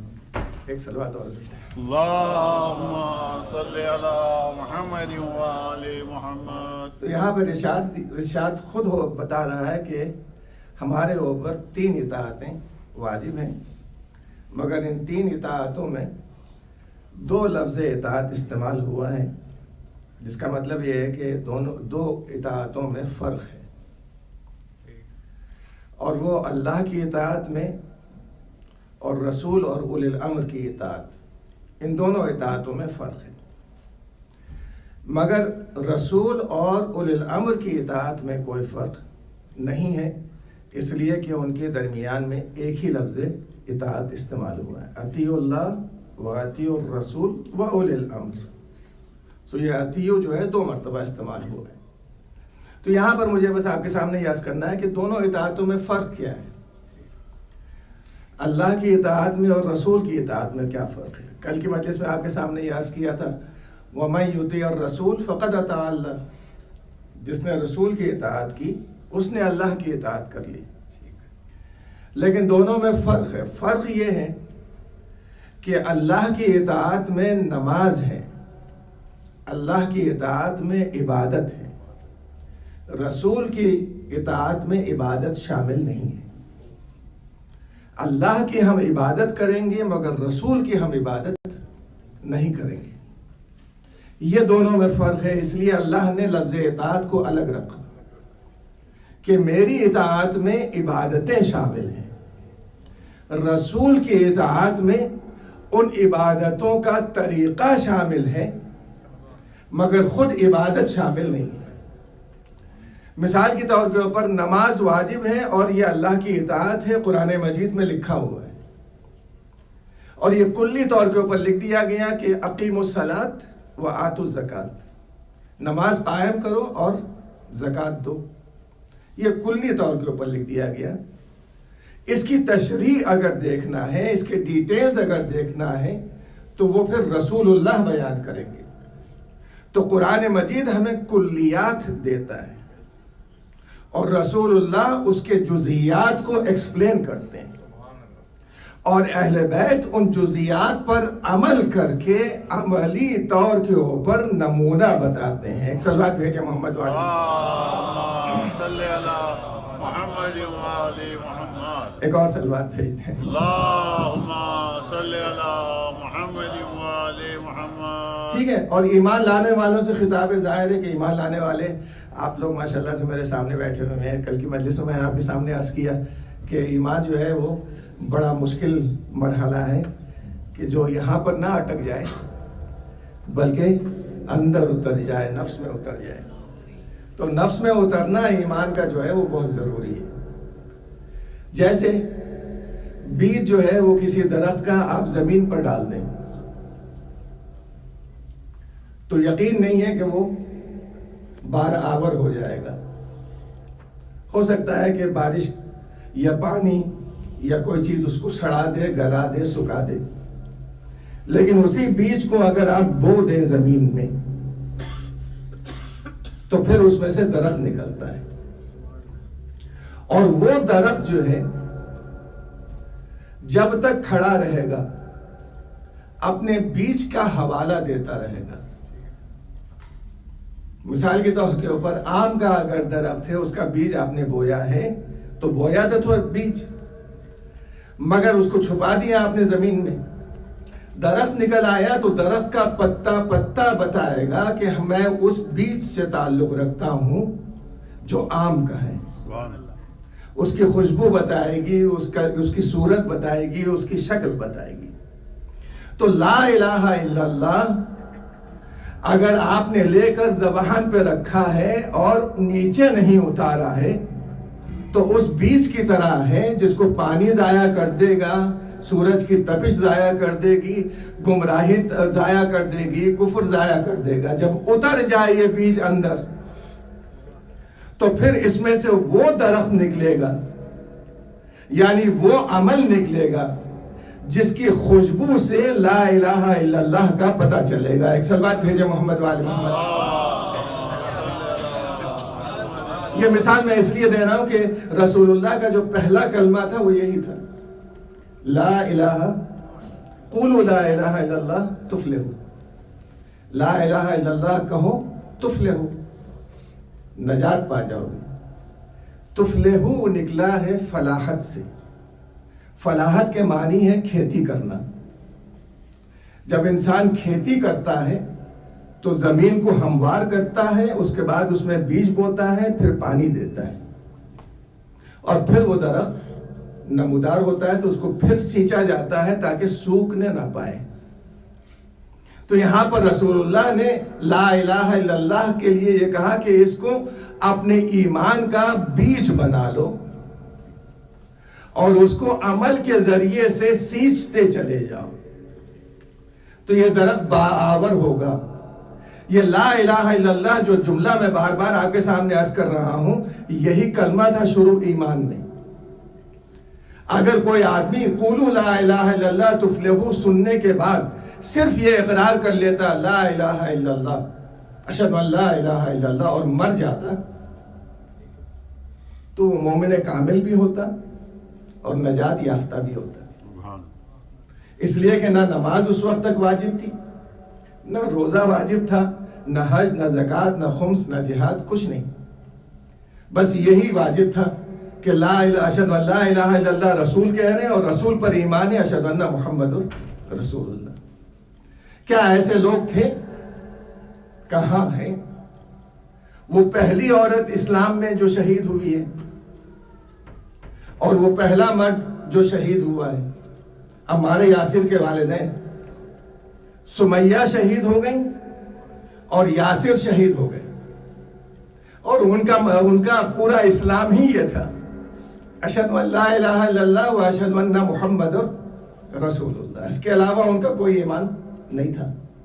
تو اس کا مطلب یہ ہے کہ اسلام جو ہے تدریجاً بڑا ہے اور یہ اسلام جو تدریجاً بڑھا ہے یہ ہمارے فروع دین بڑھے ہیں، اصول دین نہیں، اس لیے کہ اصول میں اللہ کی وحدانیت ہے، رسول کی رسالت ہے اور قیامت کا یقین ہے. تو یہ تین چیزیں اگر ساتھ میں ہیں تو نجات ہے. شروع کی بات میں کر رہا ہوں، ابھی اعلان امامت نہیں ہوا ہے. ایک سلوات بھیجے محمد والے. اعلان امامت ہونے کے بعد مسئلہ دوسرا ہے. اعلان امامت ہونے کے بعد بلکہ بعض جگہ کے اوپر مجھے ایسی جگہ ملتی ہے جہاں اعلان ولایت سے پہلے رسول اللہ نے ولایت کا اقرار کروایا ہے، اور وہ ہے جناب فاطمہ بنت اسد. جب جناب فاطمہ بنت اسد کو قبر میں لٹا دیا، بلکہ قبر میں لٹانے سے پہلے خود لیٹے اور پھر اپنا پیراہن جناب فاطمہ بنت اسد کو دیا ہے، اور دینے کے بعد پھر لٹایا. لٹانے کے بعد دعا کی ان کے لیے کہ پالنے والے ان کو فشار سے محفوظ رکھنا. اس کے بعد جب اوپر آئے ہیں تو پھر تلقین جب سنائی ہے تو کہا کہ اب جو ہے تو ولایت کا اقرار کرو. ابنوں کی، تمہارا بیٹا ولی، ابنوں کی، تمہارا بیٹا ولی، لا جعفر ولا عقیل، علی ابن ابی طالب. اس کا مطلب یہ ہے کہ جس کے لیے موقع نہیں آیا، غدیر ابھی نہیں ہوا ہے، اس سے پہلے فاطمہ بنت اسد کا انتقال ہو گیا ہے، تو رسول اللہ نے تلقین میں علی کا نام لے کر بتایا کہ جب ولایت علی اپنی ماں کے لیے مددگار ثابت ہو سکتی ہے تو جتنے مومنین مرتے ہیں جب ان کے ساتھ ولایت علی ہوگا تو ان کے لیے کتنی مدد ہوگی. ایک سلوات بھیجے محمد والے. ایک اور سلوات بھیجنے.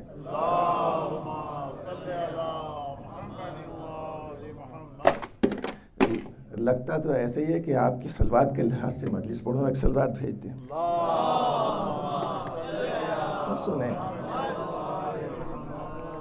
تو سنیں پھر اسی لحاظ سے سنیں. تو یہاں پر جو ہے اطیعوا اللہ و اطیعوا الرسول و اولی الامر منکم، اور فَإِن تَنَازَعْتُمْ فِي شَيْءٍ فَرُدُّوهُ إِلَى اللَّهِ وَالرَّسُولِ. تین چیزیں بیان کی گئی ہیں، اور تینوں چیزوں میں جھگڑے کی بات جب ہو رہی ہے تو یہ کہا جا رہا ہے کہ اللہ اور رسول کی طرف پھیر دینا. اطاعتیں تین ہیں، اللہ، رسول، اولی الامر. اور کہا جا رہا ہے جھگڑا ہو تو پھر اللہ اور رسول کی طرف بات کو پھیر دو، خود مسئلے کو حل نہیں کرو. تو اس کا مطلب جھگڑا کس بات میں ہے؟ تیسری اطاعت میں جھگڑا ہے اولی الامر میں.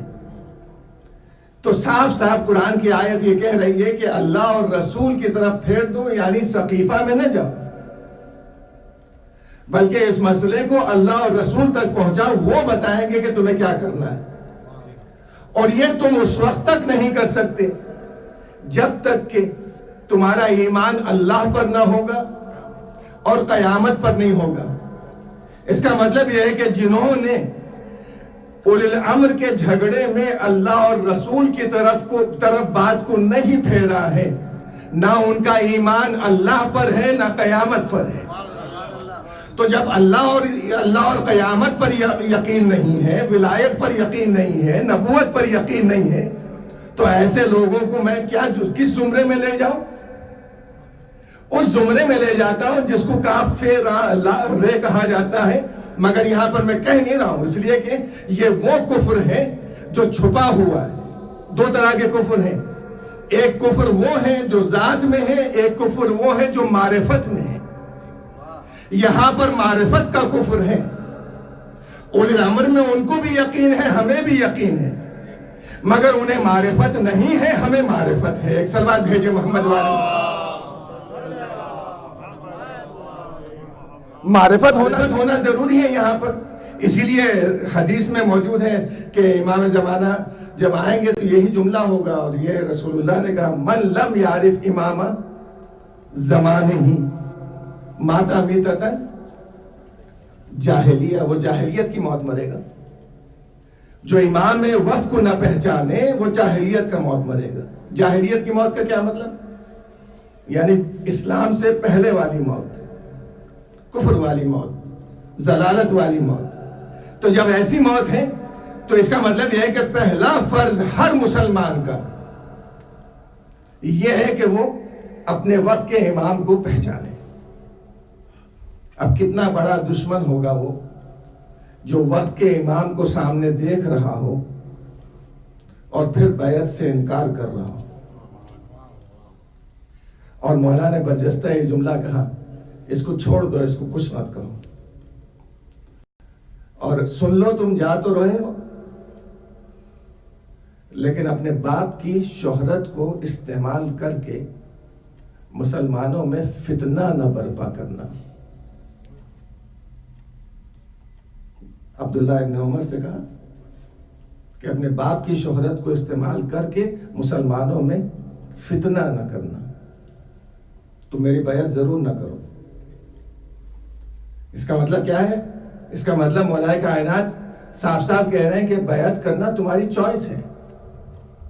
اس سے کہہ رہے ہیں جس کے باپ نے گلے میں رسن ڈالی تھی کہ دیکھو تم کہہ رہے ہو کہ آزادی ہے اسلام میں، وہ بیعت کروانے کے لیے رسن ڈال کے لے جا رہا تھا جو تمہارا باپ تھا، اور میں تمہیں پوری آزادی دے رہا ہوں، بیعت کرو یا نہ کرو مگر فتنہ نہ کرو. اور اس شخص نے جو ہے وہ معاویہ کے پاس جا کر پناہ لے لی، اور اس کے بعد جب معاویہ مر گیا اور یزید بھی مر گیا، حجاج ابن یوسف تھا اور مروان کا بیٹا، تو یہ ایک مرتبہ آیا اور آنے کے بعد رات کے وقت اس کے ذہن میں وہ حدیث یاد آ گئی کہ من لم یعرف امام زمانے ہی مات میتتن جاہلیہ. ارے جس نے اپنے وقت کے امام کو نہیں پہچانا وہ تو جاہلیت کی موت مرے گا، اور اس وقت تو میں نے پہچانا نہیں ہے کس کو. تو عبد الملک ابن مروان کی بیعت کرنے کے لیے شام تو وہ جا نہیں سکتا، کہا کہ اس کے گورنر کے پاس جاؤں گا اور اس کی بیعت کروں گا. اور گورنر کون ہے؟ حجاج بن یوسف. کھٹکھٹایا رات میں دروازہ، کھٹکھٹانے کے بعد اس نے کہا کون ہے؟ ظاہر شراب پینے والوں کے لیے رات کا وقت جو ہے بہت بے چینی والا ہوتا ہے. کہا کہ میں ہوں. کہا کس لیے آئے ہو اس رات میں؟ کہا بیعت کرنے کے لیے. غلام سے کہا دروازہ کھول دو. جب وہ اندر آئے تو وہ اٹھ کے بھی نہیں کھڑا ہوا. کہا بیعت کرنا ہے، تو اس نے اپنا پیر دے دیا ان کو. دیکھ رہے جو خلیفہ حق کی بیعت نہیں کرتا خداوند عالم اس کو ایسے ذلیل کرتا ہے کہ وہ باطل کے گورنر کے پیروں تلے ہو کر اپنی بیعت کرتا ہے. ایک سلوات بھیجے محمد والے.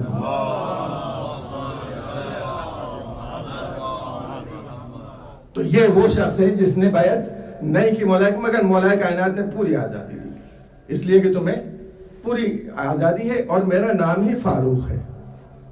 علی کا نام فاروق ہے، اور فاروق بھی ایسا نہیں، فاروق اعظم علی ہے، صدیق اکبر علی ہے. یہ دونوں لقب مولا کائنات کے ہیں. اور کیوں فاروق اعظم ہے اور کیوں صدیق اکبر ہے؟ اس لیے کہ جتنی تصدیق کرنے والے لوگ ہیں نبیوں کی، ان میں سب سے افضل علی ابن ابی طالب ہے. ایک مومن آل فرعون، ایک مومن آل یاسین، اور ایک مولا کائنات علی ابن ابی طالب علیہ السلام. انہوں نے کبھی بھی کفر نہیں کیا ہے. تو تصدیق فوراً کرنے والے کو کہتے ہیں صدیق. سچ بولنے والے کو صدیق نہیں کہتے، سچ کی تصدیق کرنے والے کو صدیق کہتے ہیں. اور اسی لیے اکبر ہیں. فاروق کس کو کہتے ہیں؟ جو فرق کرے، حق اور باطل کے درمیان میں فرق کرنے والے کو فاروق کہتے ہیں.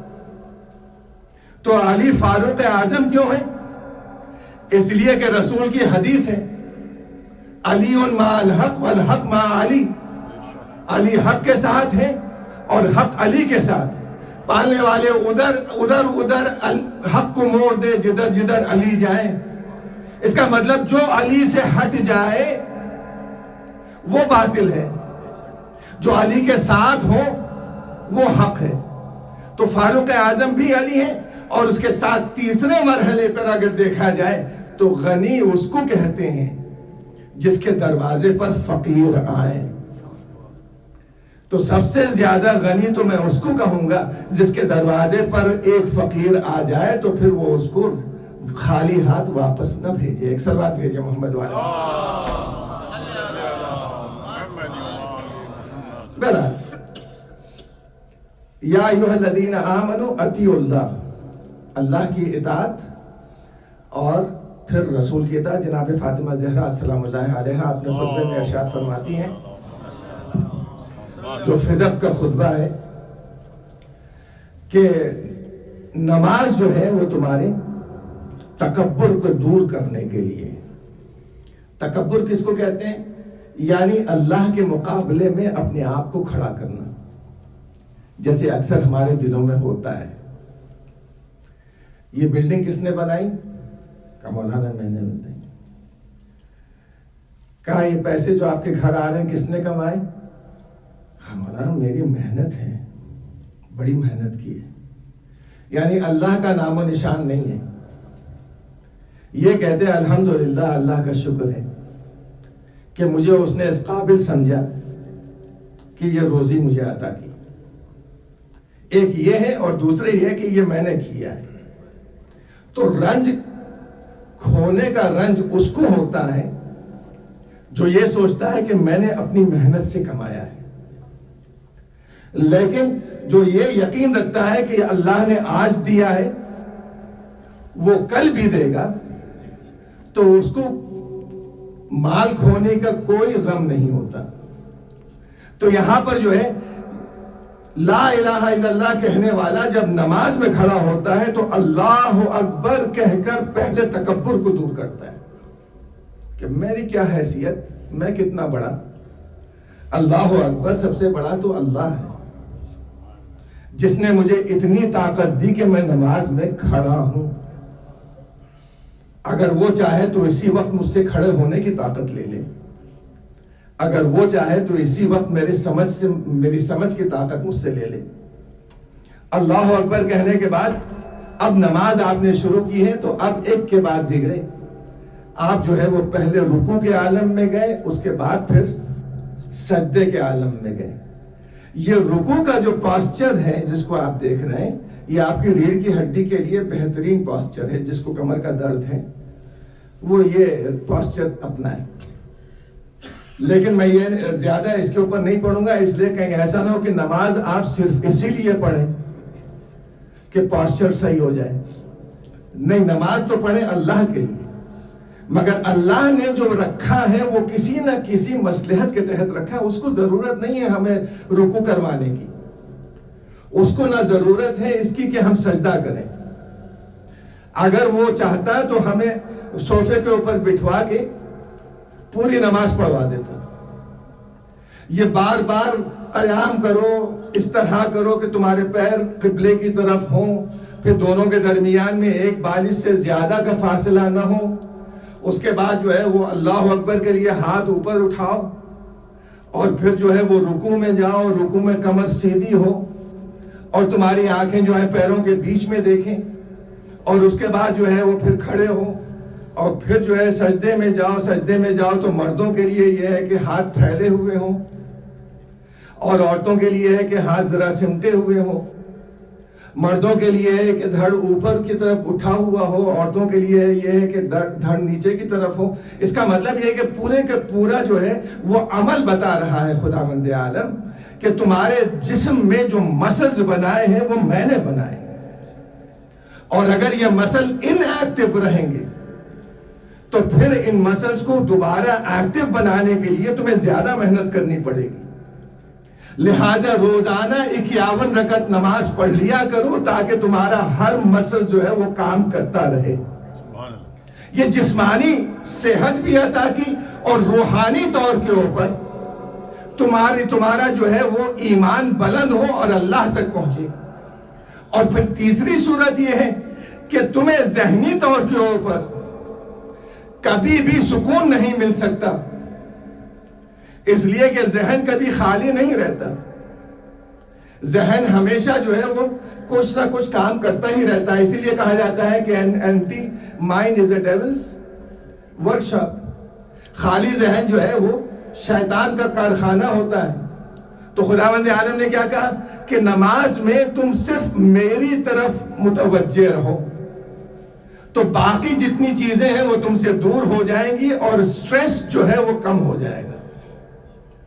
تو سٹریس کب زیادہ ہوتا ہے؟ سب سے زیادہ سٹریس کب ہوتا ہے؟ صبح کے وقت نہیں ہوتا, رات میں بھی نہیں ہوتا زیادہ. دوپہر میں جب جاب پر ہوتے ہیں تو سٹریس زیادہ ہوتا ہے, کام پر ہوتے ہیں تو سٹریس زیادہ ہوتا ہے. تو اس وقت خداوند عالم نے زیادہ رکعتیں رکھی نماز کی تاکہ تمہارا سٹریس زیادہ ہے وہ کم ہو جائے. اب لوگ کیا کہتے ہیں, ارے مولانا صاحب جاب پہ موقع ہی نہیں ملتا. ایسے سمجھتے ہیں جیسے نماز پڑھ کے اللہ پر احسان کر رہے ہو. یہ اللہ کا احسان ہے کہ اس نے ہمیں نماز کے وقت بتا دیے, اور وہ وقت وہی ہے جب ہم اور آپ سٹریسڈ آؤٹ ہوتے ہیں, جب ہمارے ذہن جو ہے وہ تھک جاتا ہے. اس وقت جو ہے آپ یہ 4 رکعت نماز پڑھ لیں. شام میں عصر کے وقت عصر کی 4 رکعت پڑھ لیں, بلکہ اس کے پہلے جو ہے وہ 8 رکعت نافلہ پڑھ لیں اگر موقع ملے تو. 51 رکعت نماز پڑھ لیں تو 2 چیزیں آپ کو حاصل ہوں گی. ایک تو صحت جسم اور عقل اور برین, اور دوسرے مومن کی علامت. ایک صلوات بھیجیے محمد. مومن کی علامت اگر کسی کو مل جائے, اسی لیے امام جعفر صادق علیہ السلام نے فرمایا ہے کہ وہ شخص جو نماز شب پڑھتا ہو وہ تم سے آ کر شکایت کرے کہ بھوکا ہے تو وہ جھوٹا ہے. جو شخص نماز شب پڑھتا ہو آ کر تم سے یہ کہے کہ بھوکا ہوں تو وہ جھوٹا ہے. کیوں؟ اس لیے کہ نماز شب پڑھنے والے کی روزی کی ذمہ داری خدا اپنے ہاتھ میں لے لیتا ہے. ویسے تو خدا نے ہر ایک کے روزی کی ذمہ داری لے رکھی ہے, مگر نماز شب والے کی خاص طور سے. اور روزی کے لیے دعا کرنے کا اور روزی مانگنے کا بہترین وقت ہے نماز فجر سے پہلے, یعنی نماز شب سے لے کر طلوع آفتاب کے درمیان. یہ ہے روزی مانگنے کا وقت, جب انڈیا اور پاکستان میں ماشاءاللہ سے سب سوتے رہتے ہیں. ایک قوم ہے جس کو میں نے دیکھا ہے جو 4 بجے نماز فجر کے فوراً بعد اپنی دکان کھول لیتی ہے. کیرلا والے جو ہوتے ہیں 4 بجے کھول دیں گے اور وہاں بیٹھ کے سورہ یاسین کی تلاوت کرتے رہیں گے. ہمارے وہاں گھروں میں یہ حالت ہے کہ اگر آنکھ کھل گئی تو ہو گئی 2 رکعت, اور اگر نہیں آنکھ کھلی, اس وقت آنکھ کھلی جب جاب پہ جانا ہے تو اٹھے, کپڑے پہنے یا شاور لیا, کپڑے پہنے, کار میں بیٹھے ہیں, روانہ. ایک کمیونٹی یا امریکہ میں ایسی ہے جس کے بارے میں نام نہیں لوں گا, بس اتنا کہوں گا, ان کے گھر آپ چلے جائیں تو صبح کے فجر کی نماز کے بعد سے قرآن مجید کی تلاوت کی آواز ان کے گھر سے گونجنا شروع ہو جائے گی. تو اگر مومن واقعاً اطاعت خدا میں ہے تو کیا وہ کلام خدا سے نفرت کرے گا؟ نہیں. کلام خدا سن کر اس کو اتنا عادی ہو جانا چاہیے کہ قیامت میں اگر قرآن سنایا جائے تو وہ آگے آگے اس کی تلاوت کرے. کیوں؟ اس لیے کہ جنت کے جو درجات ہیں وہ آیات قرآنی کے لحاظ سے ہیں کہ آیتیں پڑھتے جاؤ اور درجات پہ بلند ہوتے چلے جاؤ. تو یہ نماز ہے جو ہم ادا کرتے ہیں. ایک صلوات بھیجیے تو میں آپ کے سامنے وہ نماز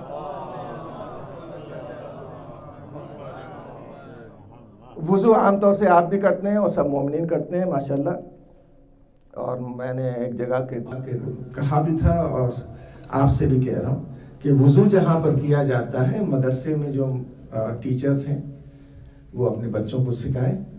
وہاں پر دعا جو وضو میں کی پڑھی جاتی ہے وہ لکھ کے لگا دیں تاکہ بچے اس کو یاد کر لیں.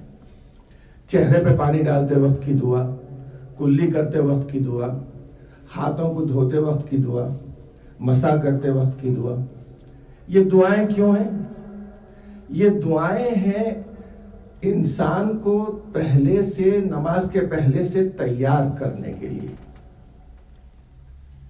اللہم بید وجہی, پالنے والے میں پانی تو ڈال رہا ہوں وضو کا, لیکن میرے چہرے کو روشن بنا دے اس دن جب سب کے چہرے کالے ہوں گے, اور میرے چہرے کو کالا نہ بنانا اس وقت جب سب کے چہرے روشن ہوں گے.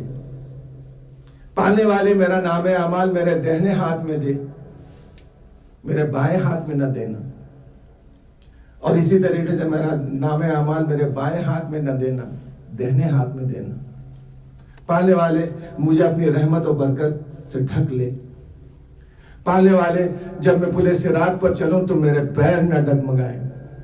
یہ چھوٹی چھوٹی دعائیں ہیں مگر یہ آپ کو تیار کرتی ہیں نماز کے لیے جانے میں. کوئی چیز جو ہے وہ شارٹ کٹ نہیں ہوتی ہے. شارٹ کٹ جو ہے وہی چیز ہوتی ہے جس کو آپ اکثر کہتے ہیں جنک فوڈ. 1 منٹ میں آپ کے سامنے آ گئے. دونوں میں فرق ہوتا ہے.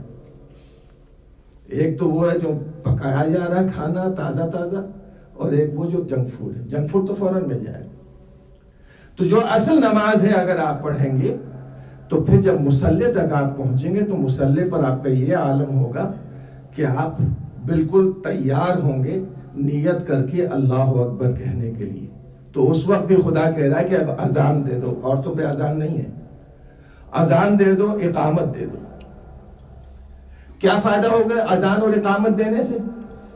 تمہارے پیچھے ملائکہ کی صفیں کھڑی ہو جائیں گی.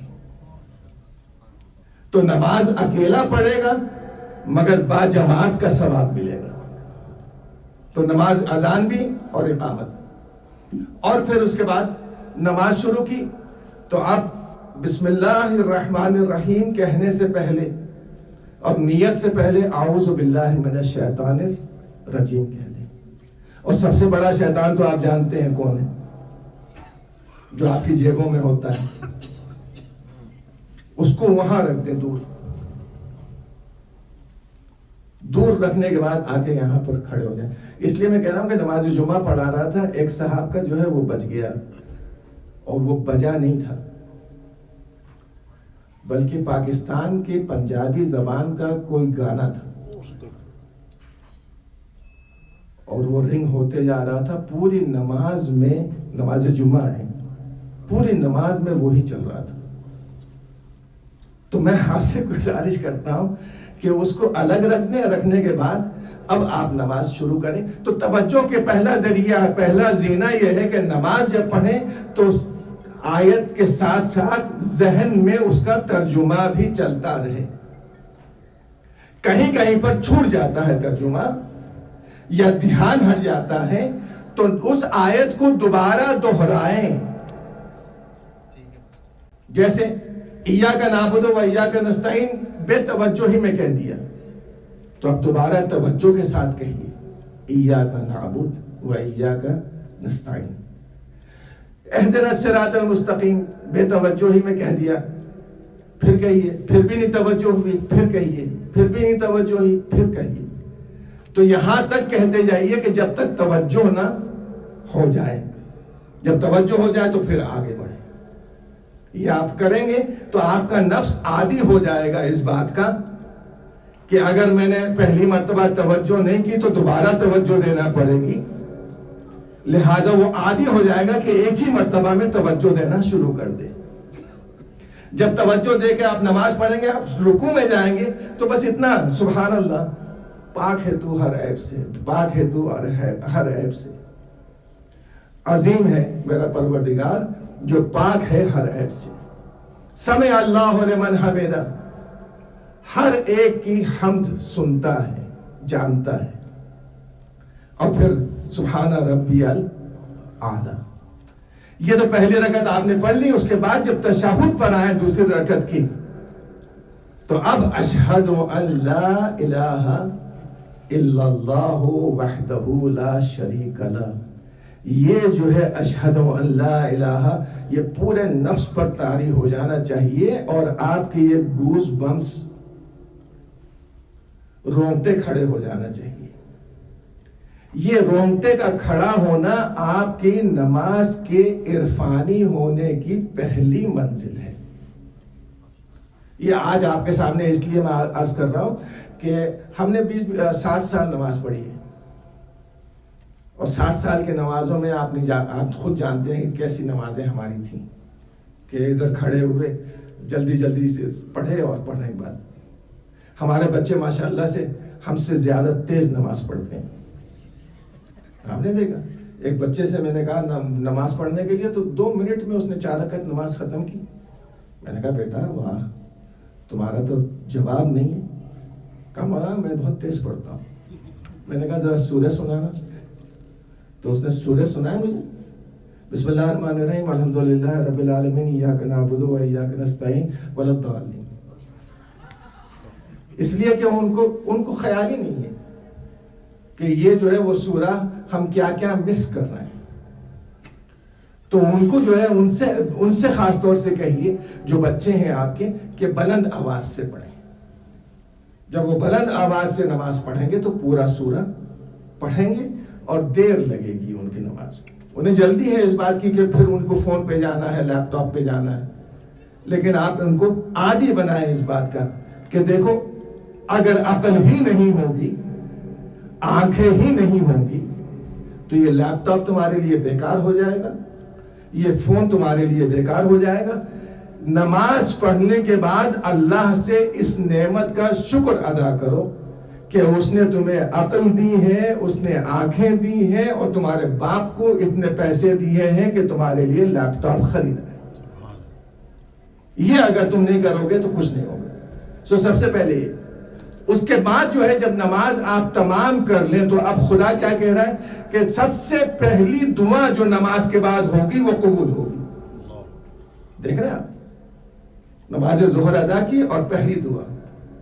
تو پہلی دعا آپ اور ہم کیا کرتے ہیں؟ اللہم صلی علی محمد و آل محمد. پہلی دعا ہماری یہی ہوتی ہے، صلوات پڑھی. اور یہ صلوات کیا فائدہ پہنچاتی ہیں ان کو؟ نہیں. رسول اللہ نے خود کہا جو 1 مرتبہ مجھ پر درود بھیجتا ہے میں اس کے بدلے میں 100 گنا اس کو واپس پلٹاتا ہوں. جناب موسیٰ نے دعا کی، اور موسیٰ نے دعا کرنے کے بعد کہا پالنے والے میرے ہاتھ پیر میں بہت درد ہے، اس کے لیے مجھے شفا عطا فرما. کہا موسیٰ جب بھی تم میری عبادت کیا کرو تو عبادت کے بعد اپنے ہاتھوں کو اپنے جسم پر مل لیا کرو. آپ جان جس کو جہاں جہاں درد ہے اس کو مل لے ہاتھ کو. اس لیے کہ جب انسان اللہ کی بارگاہ میں ہاتھ بلند کرتا ہے تو اللہ اس ہاتھ کو خالی نہیں پلٹاتا جب تک کہ اس پر اپنی رحمت نہیں نازل کر دیتا. اور انسان جب ان ہاتھوں کو اپنے چہرے پر اور اپنے سینے پر اور دردوں کے مقام پر پھیرتا ہے تو اس رحمت کے ذریعے سے اللہ اس کو شفا عطا کرتا. یہ جو ہے وہ حدیث میں بھی موجود ہے. اور جناب موسیٰ جو ہے اس وقت سے یہ کام کرنے لگے تو ان کے درد ٹھیک ہوئے. اب مجھے آپ سے بس اتنا کہنا ہے کہ یہ مجلس عزا کا ایک صدقہ ہے جو آپ کو ملا ہے کہ آپ زمین پر بیٹھے ہوئے ہیں، ورنہ دن میں کبھی موقع نہیں ملتا کہ زمین پر آپ بیٹھیں. یہ زمین پر بیٹھ کر آپ سنت رسول ادا کر رہے ہیں، اور ایک اور چیز کر رہے ہیں کہ وہ جو نیگیٹیوٹی ہے فضا میں اس کو آپ گراؤنڈ کر رہے ہیں. جو طاقتیں آپ کے خلاف فضا میں پائی جاتی ہیں ان میں سے کئی ویو ہیں. ایک ویو جو ہے وہ ایکس رے ہے, ایک گاما ریز ہیں, اور ایک جو ہے مائکرو ویوز ہیں, ایک ریڈیو ویوز ہیں, الیکٹرو میگنیٹک ویوز ہیں. یہ سب ویوز ہیں جو ہمارے خلاف کام کر رہے ہیں, اور پورا دن گزر جاتا ہے انہی میں ہم ہیں. گھر میں وائرلیس لگا ہوا ہے, اس کے ذریعے سے ویوز آ رہے ہیں جا رہے ہیں. یہ سب ہمارے نقصان کی چیزیں ہیں, مگر جب ہم زمین سے متصل ہو جاتے ہیں تو یہ چیزیں گراؤنڈ ہو جاتی ہیں. بلکہ مجھے فقرہ یہ کہنا چاہیے, ابو ترابی کے لیے سب سے بہترین جگہ جو ہے وہ تراب ہی ہوتی ہے. اس وقت کھڑے ہو کے آپ نے نماز پڑھی تو وہ دعائیں بھی یاد کر لیں جو اماموں نے نمازوں کے بعد بتائی ہیں. اور سب سے اچھی دعا روزی کے لیے وہ ہے جو عشاء کی نماز کے بعد پڑھی جاتی ہے. اس دعا کو بھی خاص طور سے پڑھی. اس کا مطلب یہ نہیں ہے کہ ہر دعا آپ کی قبول ہو جائے گی. اگر انسان کی ہر دعا قبول ہونے لگے تو پھر وہ سرکش ہو جاتا ہے. مثال کے طور کے اوپر بلعم ابن باورا جو ہے وہ بہت بڑا عالم تھا جس کو خدا نے اسم اعظم دیا جناب موسیٰ کے زمانے میں. جس کے لیے دعا کر دیں دعا قبول, فوراً قبول. جب موسیٰ نے اعلان رسالت کیا اور فرعون کے دربار میں پہنچ گئے تو فرعون کو اور کوئی چارہ نظر نہیں آیا سوائے اس کے کہ وہ بلعم ابن باورا کے پاس جائے. اس نے جا کر اس سے کہا کہ تم میرے دشمن کے لیے بد دعا کر دو. کہا کہ وہ دشمن کون ہے؟ کہا وہ موسیٰ ہے. کہا نبی کے خلاف تو میں بد دعا نہیں کر سکتا. کہا میں تمہیں اتنی ملکیت دوں گا, اتنی دولت دوں گا. کہا کہ یہ ہو ہی نہیں سکتا, نبی کے خلاف بد دعا کروں. کہا کہ اتنی دوں گا, اور بڑھا دیا اور بڑھا دیا. اتنا بڑھایا ایٹ کہ آخر تو مسلمان جو ہے وہ شکست مان کے راضی ہو گیا. فرعون وقت نے اتنا اس نے کہا کہ ٹھیک ہے میں کل جو ہے وہ بد دعا کے لیے نکلوں گا. بلعم ابن باورا اترا پہاڑ سے, گدھے کے قریب گیا, گدھے پر بیٹھا, ہکایا گدھے کو, آگے نہیں بڑھا. اس نے مارنا شروع کیا کہ آگے کیوں نہیں بڑھ رہے. تو خداوند عالم نے گدھے کو زبان دی کہ تو اس کو بتا. تو گدھے نے اس کو بتایا کہ میں ایک نبی کے خلاف بد دعا کرنے کے لیے تمہیں نہیں لے کر جاؤں گا. تو اس نے اس کو اتنا مارا کہ وہ ہلاک ہو گیا. مگر یہ گیا اور جیسے ہی جا کر اس نے ہاتھ اٹھائے اسم اعظم اس سے چھین لیا گیا. اب وہ بد دعا کرتا رہا. تو خداوند عالم نے اس کی مثال قرآن میں کیا دی؟ مثال یہ دی ہے کہ یہ ایک ایسا کتا ہے جس کو کھانا دو جب بھی وہ زبان نکالتا ہے, نہ دو جب بھی زبان نکالتا ہے. ایسی دعا. تو بلعم ابن باورا کی مثال دے کر خداوند عالم نے بتایا کہ ہر ایک کی دعا میں قبول کرنے لگوں اور فوراً کے فوراً, تو وہ ایسا نہ ہو جائے جیسے بلعم ابن باورا. لہذا کچھ دعائیں خداوند عالم پوری نہیں کرتا. مثال کے طور کے اوپر ایک سلوات بھیجتے ہیں.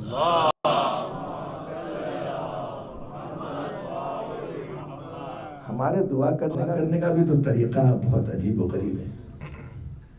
باقاعدہ خدا کو سمجھاتے ہیں, یہ نہیں, ایسے نہیں, ایسے. وہ مسجد میں بیٹھا ہوا ایک آدمی دعا کر رہا تھا.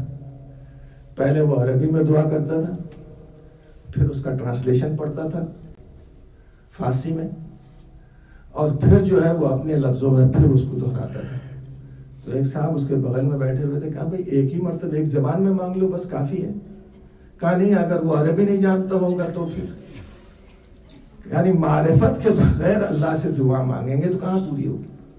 اللہ کے لیے معرفت استجب لکم، ادعونی استجب لکم، بس پکارو مجھے. کس سے پکارو؟ زبان سے بھی پکارنے کی ضرورت نہیں ہے، دل سے پکارو، بس میں تمہیں سن لوں گا. بس یہاں پر ایک جملہ میں کہہ دوں، کیا میری اور آپ کی پریشانی خدا نہیں جانتا؟ جانتا ہے، تو پھر دعا کیوں منگوا رہا ہے؟ وہ یہ دیکھنا چاہتا ہے کہ یہ کتنا خود غرض ہے. کیا یہ صرف اپنے لیے دعا مانگ رہا ہے یا تمام مومنین کے لیے دعا مانگ رہا ہے؟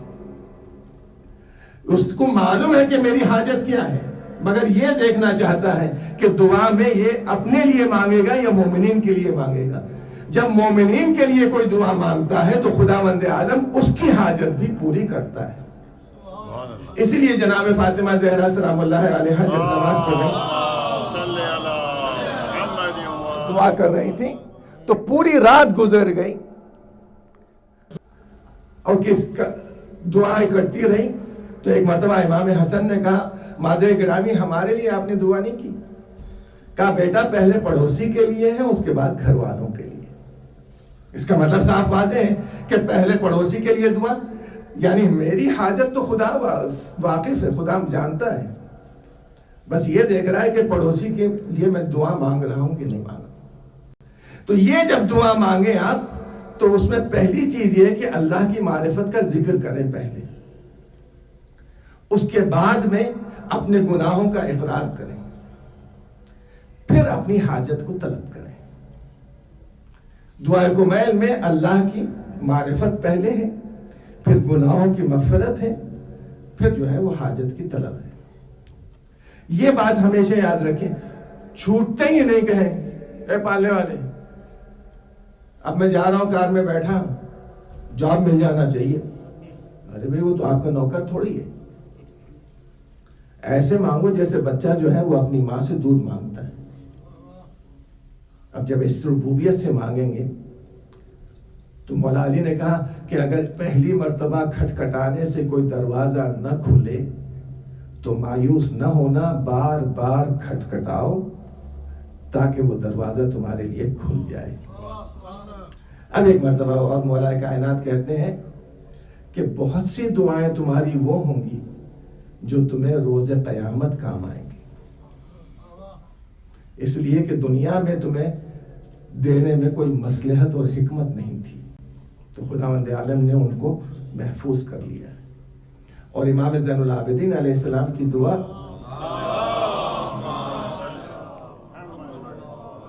دعائے مکارم الاخلاق، اس میں بار بار یہ جملہ آپ دیکھیں گے، اللہم صلی علی محمد و آل محمد، اور اس کے بعد ایک ایک اخلاق کی تعلیم. ایک جگہ کے اوپر بس مجھے لے جانا ہے اس دعا میں، پالنے والے میری زندگی کو شیطان کی چراگاہ نہ بنا، میری زندگی کو شیطان کی چراگاہ نہ بنا. اگر ایسا موقع آ جائے تو میری زندگی ختم کر دے مگر شیطان کی چراگاہ نہ بنائے. کیا مطلب؟ یعنی میری زندگی کو شیطان کے لیے شیطان کے یوٹیلائز کرنے کا ذریعہ نہ بنا، بلکہ تو مجھے اس سے پہلے اٹھا لے. اور جتنا مجھے لوگوں کی نظروں میں عزت عطا کرنا، اتنا ہی میرے نفس میں مجھے ذلیل کرنا. نفس میں ذلیل ہوں، لوگوں کی نظروں میں میری عزت ہے. تو جب یہ صورتحال ہوگی تو انسان کبھی تکبر نہیں کرے گا. امام زین العابدین علیہ السلام کی پوری زندگی آپ دیکھیں تو آپ کو نظر آئے گا کہ امام نے کہیں پر بھی سختی نہیں کی ہے. اگر سختی کی ہے تو بس ایک جگہ، جب حجاج ابن یوسف نے خانہ کعبہ کو دوبارہ تعمیر کرنے کا ارادہ کیا ہے اور اعلان کیا ہے کہ دوبارہ تعمیر کروں گا، تو وہاں پر فاؤنڈیشن میں سانپ آ گیا. سانپ جا نہیں رہا تھا اور لوگ جو ہے وہ تعمیر کرنے والے دور بھاگ رہے تھے خوف کے مارے. تو ایک مرتبہ حجاج نے کہا کوئی ہے تم میں جو بتائے کہ اس کو کیسے ہٹایا جائے سانپ کو. کہاں کہاں ایک ہیں. امام زین العابدین علیہ السلام کو بلایا گیا. اب جو ہے امام سخت لہجے میں کہہ رہے ہیں, اے حجاج, تو یہ سمجھتا ہے کہ اس تخت پر بیٹھنے کے بعد تو وارث ابراہیم ہو گیا, کہ ابراہیم کی رکھی ہوئی بنیادوں کو مضبوط کرے. ابراہیم نے اس دیوار کو بلند کیا ہے تو وہی دوبارہ اس دیوار کو بلند کرے گا جو وارث ابراہیم ہو, اور میں وارث ابراہیم. یہ سانپ یہاں سے اس وقت تک نہیں جائے گا جب تک کہ تو وہ پورا ملبہ واپس نہ منگوا لے جو خانہ کعبہ سے اٹھا لے گئے ہیں لوگ. تو ایک ایک اینٹ واپس ہوئی, اور اسی لیے خانہ کعبہ جو ہے وہ بلند ہے. دروازہ جو ہے خانہ کعبہ کا بلند اس لیے ہے کہ پورا ملبہ جب آ گیا ہے تو اس کے بعد سب سے پہلا پتھر امام زین العابدین علیہ السلام نے رکھا.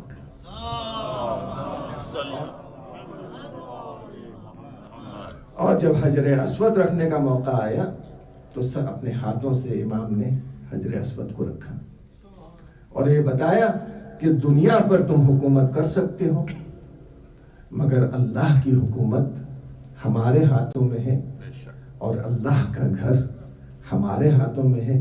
وہ پتھر جو شہادت دیتا ہے وہ ہمارے علاوہ کسی کے ہاتھ سے نصب نہیں ہوگا.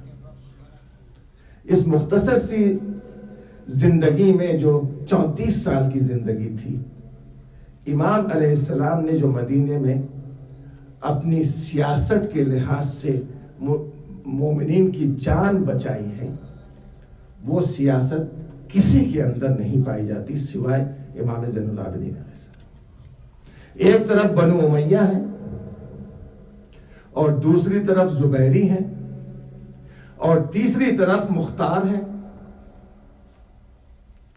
ان سب سے بچا کر شیعوں کو لے جانا ہے. تو اور چوتھی طرف جو ہے وہ حنظلہ کے بیٹے عبداللہ کا ریوولٹ ہے. مدینے والوں نے ریوولٹ کیا, حنظلہ غسیل الملائکہ کے بیٹے عبداللہ کے ذریعے سے, اس سے بھی امام دور ہیں. مختار نے ریوولٹ کیا تو اس سے بھی دور ہیں. زبیر نے, عبداللہ ابن زبیر نے ہنگامہ کیا تو اس سے بھی دور ہیں. اتنا اپنے آپ کو دور رکھا ہے امام نے کہ مدینے سے باہر ایک چھوٹا سا شہر آباد کر دیا جس میں صرف بنی ہاشم رہتے تھے. کیمپس بنا دیے وہاں پہ. مروان جس کو جو ہے وہ عبداللہ ابن حنظلہ کے ریوولٹ کی وجہ سے نکالا گیا تھا مدینے سے, بہت سے بنو امیہ کو نکال دیا گیا تھا, تو اس کو بھی نکالا گیا. تو یہ اپنے خانوادے کو لے کر آیا امام کے پاس کہ مولا میرے بیوی بچوں کو اپنی پناہ میں لے لے. امام نے انکار نہیں کیا, اپنی پناہ میں لے کر یہ بتایا کہ جب بھی پریشان حال لوگوں کی مشکل کشائی کا وقت آتا ہے, یا علی مشکل کشائی کرتے ہیں یا علی کا لال مشکل کشائی کرتا ہے. جب بعد میں ان کو نکالا, پوچھا گیا مروان کی بیوی صرف مروان کی بیوی نہیں تھی بلکہ عثمان کی بیٹی تھی اسما. اور یہاں جو ہے اس نے کہا کہ جتنی آسائش اور آرام کے ساتھ میں امام زین العابدین کے گھر میں رہی ہوں, اتنی آرام و آسائش کے ساتھ میں اپنے بابا کے گھر میں نہیں تھی. کیا مطلب؟ یعنی وہ سکون اور وہ آرام امام کے گھر میں جو ملا ہے اس کو اس کے باپ کے گھر میں نہیں ملا جو خلیفہ وقت تھا. اور پھر راستہ چلنے والے ضرورت پڑ گئی, سیدھے امام کے پاس آ گئے. امام نے کبھی چہرے کی طرف نگاہ بھی نہیں ڈالی. حسین ابن نمیر وہ بھی بھاگ رہا تھا, لیکن اس کے پاس اناج ختم ہو گیا تھا, اس کی فوج کے پاس اناج ختم ہو گیا تھا. تو امام نے آ کے امام سے درخواست کی کہ مولا مجھے کچھ اناج مل جائے گا. امام نے کہا کہ یہ رکھا ہوا ہے، جتنا چاہے لے لو۔ جب لے چکا تو ایک مرتبہ پوچھتا ہے کہ آپ نے مجھے پہچانا؟ کہ تمہیں نہیں پہچانوں گا تو پھر کس کو پہچانوں گا؟ تم تو میرے بھائی کے قاتل ہو۔ کہا کہ پہچاننے کے بعد بھی آپ مجھے علاج دے رہے ہیں؟ کہا وہ تمہارا سلوک تھا مہمانوں کے ساتھ، یہ ہمارا سلوک ہے مہمانوں کے ساتھ۔ صرف زین العابدین نے کربلا میں 72 لاشیں نہیں اٹھائی تھی، بلکہ کربلا کے بعد بھی میرا مولا لاشیں ہی اٹھاتا رہا۔ شام میں سکینہ کی لاش اٹھائی تھی، اور جب واپس پلٹ کر مدینے پہنچ گئے ہیں تو یہ عالم ہو گیا تھا کہ صبح سے شام تک گھر سے رونے کی آواز آتی تھی۔ اور ان میں ایک ایسی بی بی بھی تھی جو باب خانہ پر جاتی تھی اور صبح سے شام تک واہ حسینہ، ہائے حسین کہہ کر گریہ وزاری کرتی تھی۔ آپ نے سمجھ لیا ہوگا کون ہے، یہ ام رباب ہے، جن کے سر سے شوہر کا تاج اتر گیا اور جن کی گودی سے علی اصغر روانہ ہو گئے، اور جن کے بچی اور بیٹی زندان شام میں سو رہی ہے۔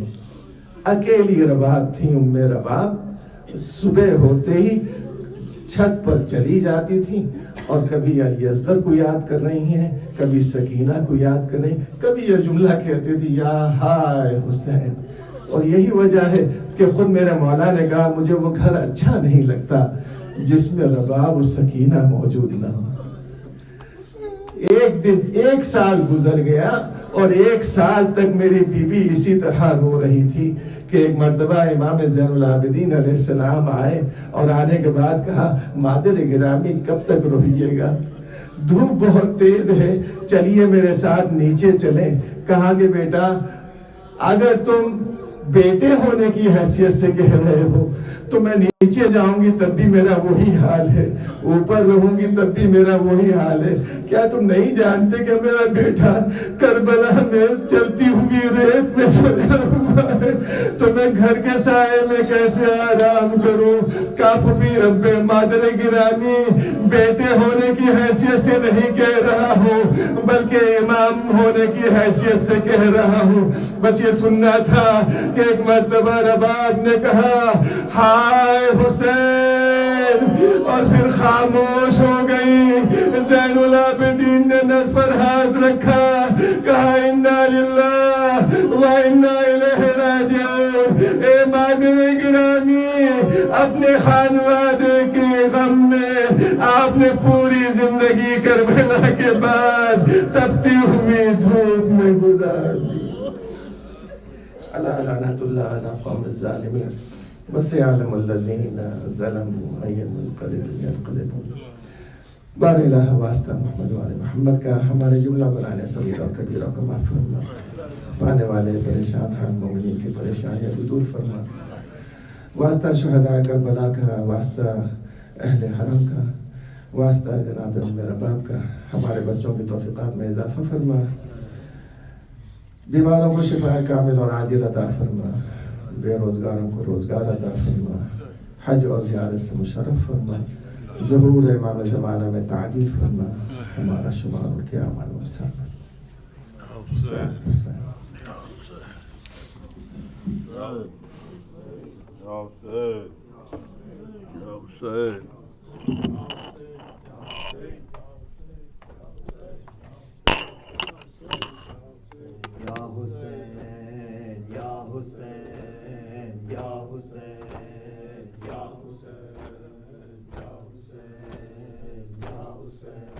شبیر اگر تیری عزاداری نہ ہوتی، شبیر اگر تیری عزاداری نہ ہوتی، شبیر اگر تیری عزاداری نہ ہوتی.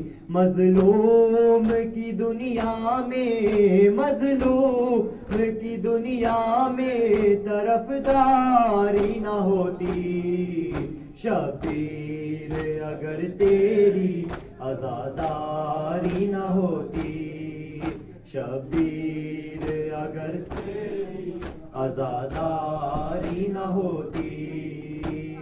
شبیر کا مقصد جو سمجھ لیتا زمانہ، شبیر کا مقصد جو سمجھ لیتا زمانہ، قرآن کو سمجھنے میں، قرآن کو سمجھنے میں یہ دشواری نہ ہوتی.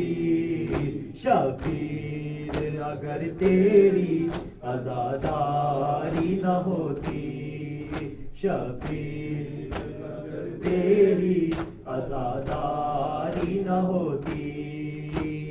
کیا فائدہ آنکھوں کا رہ جاتا ذرا سوچو، کیا فائدہ آنکھوں کا رہ جاتا ذرا سوچو. ان آنکھوں میں مولا کی، ان آنکھوں میں مولا کی جو غمخواری نہ ہوتی. شبیر اگر تیری عزاداری نہ ہوتی، شبیر اگر تیری عزاداری نہ ہوتی. غازی تیرے جیسا جو علمدار نہ ہوتا، غازی تیرے جیسا جو علمدار نہ ہوتا. دنیا میں علم ہوتے، دنیا میں علم ہوتے، علمداری نہ ہوتی. شبیر اگر تیری عزاداری نہ ہوتی، شبیر اگر تیری عزاداری نہ ہوتی. شرمندہ سکینہ سے اگر ہوتا نہ پانی، شرمندہ سکینہ سے اگر ہوتا نہ پانی. یہ رسم سبیلوں کی، یہ رسم سبیلوں کی کبھی جاری نہ ہوتی.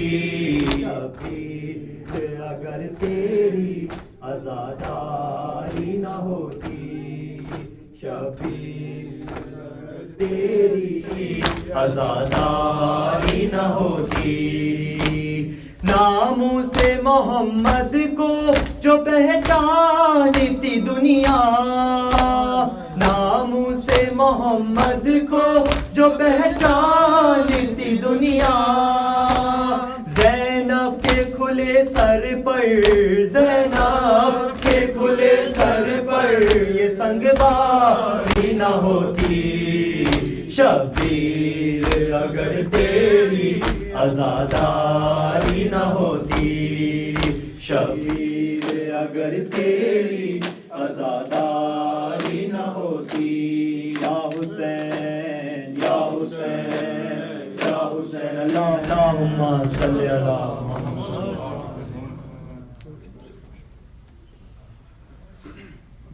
السلام عليك يا رسول الله خاتم النبيين، السلام عليك يا أمير المؤمنين ووصي رسول رب العالمين، السلام عليك يا فاطمة سيدتي نساء العالمين، السلام عليك يا حسن بن علي ناصح الأمين، السلام على الحسين وعلى علي بن الحسين وعلى أولاد الحسين وعلى أصحاب الحسين وعلى أختك زينب وأخيك أبا فضل العباس. السلام عليكم ورحمة الله وبركاته. السلام عليك يا غريب الغرباء، السلام عليك يا معين الضعفاء والفقراء، السلام عليك يا شمس الشموس أنيس النفوس أيها المدفون بأرض توز. السلام عليكم ورحمة الله وبركاته. السلام عليك يا مولاي يا صاحب الزمان، السلام عليك يا شريك القرآن وكعبة الإيمان. عجل الله تعالى فرجك وسهل الله تعالى مخرجك وظهورك، وجعلنا من أوانك وأنصارك والمستشهدين بين يدي. السلام عليكم ورحمة الله وبركاته.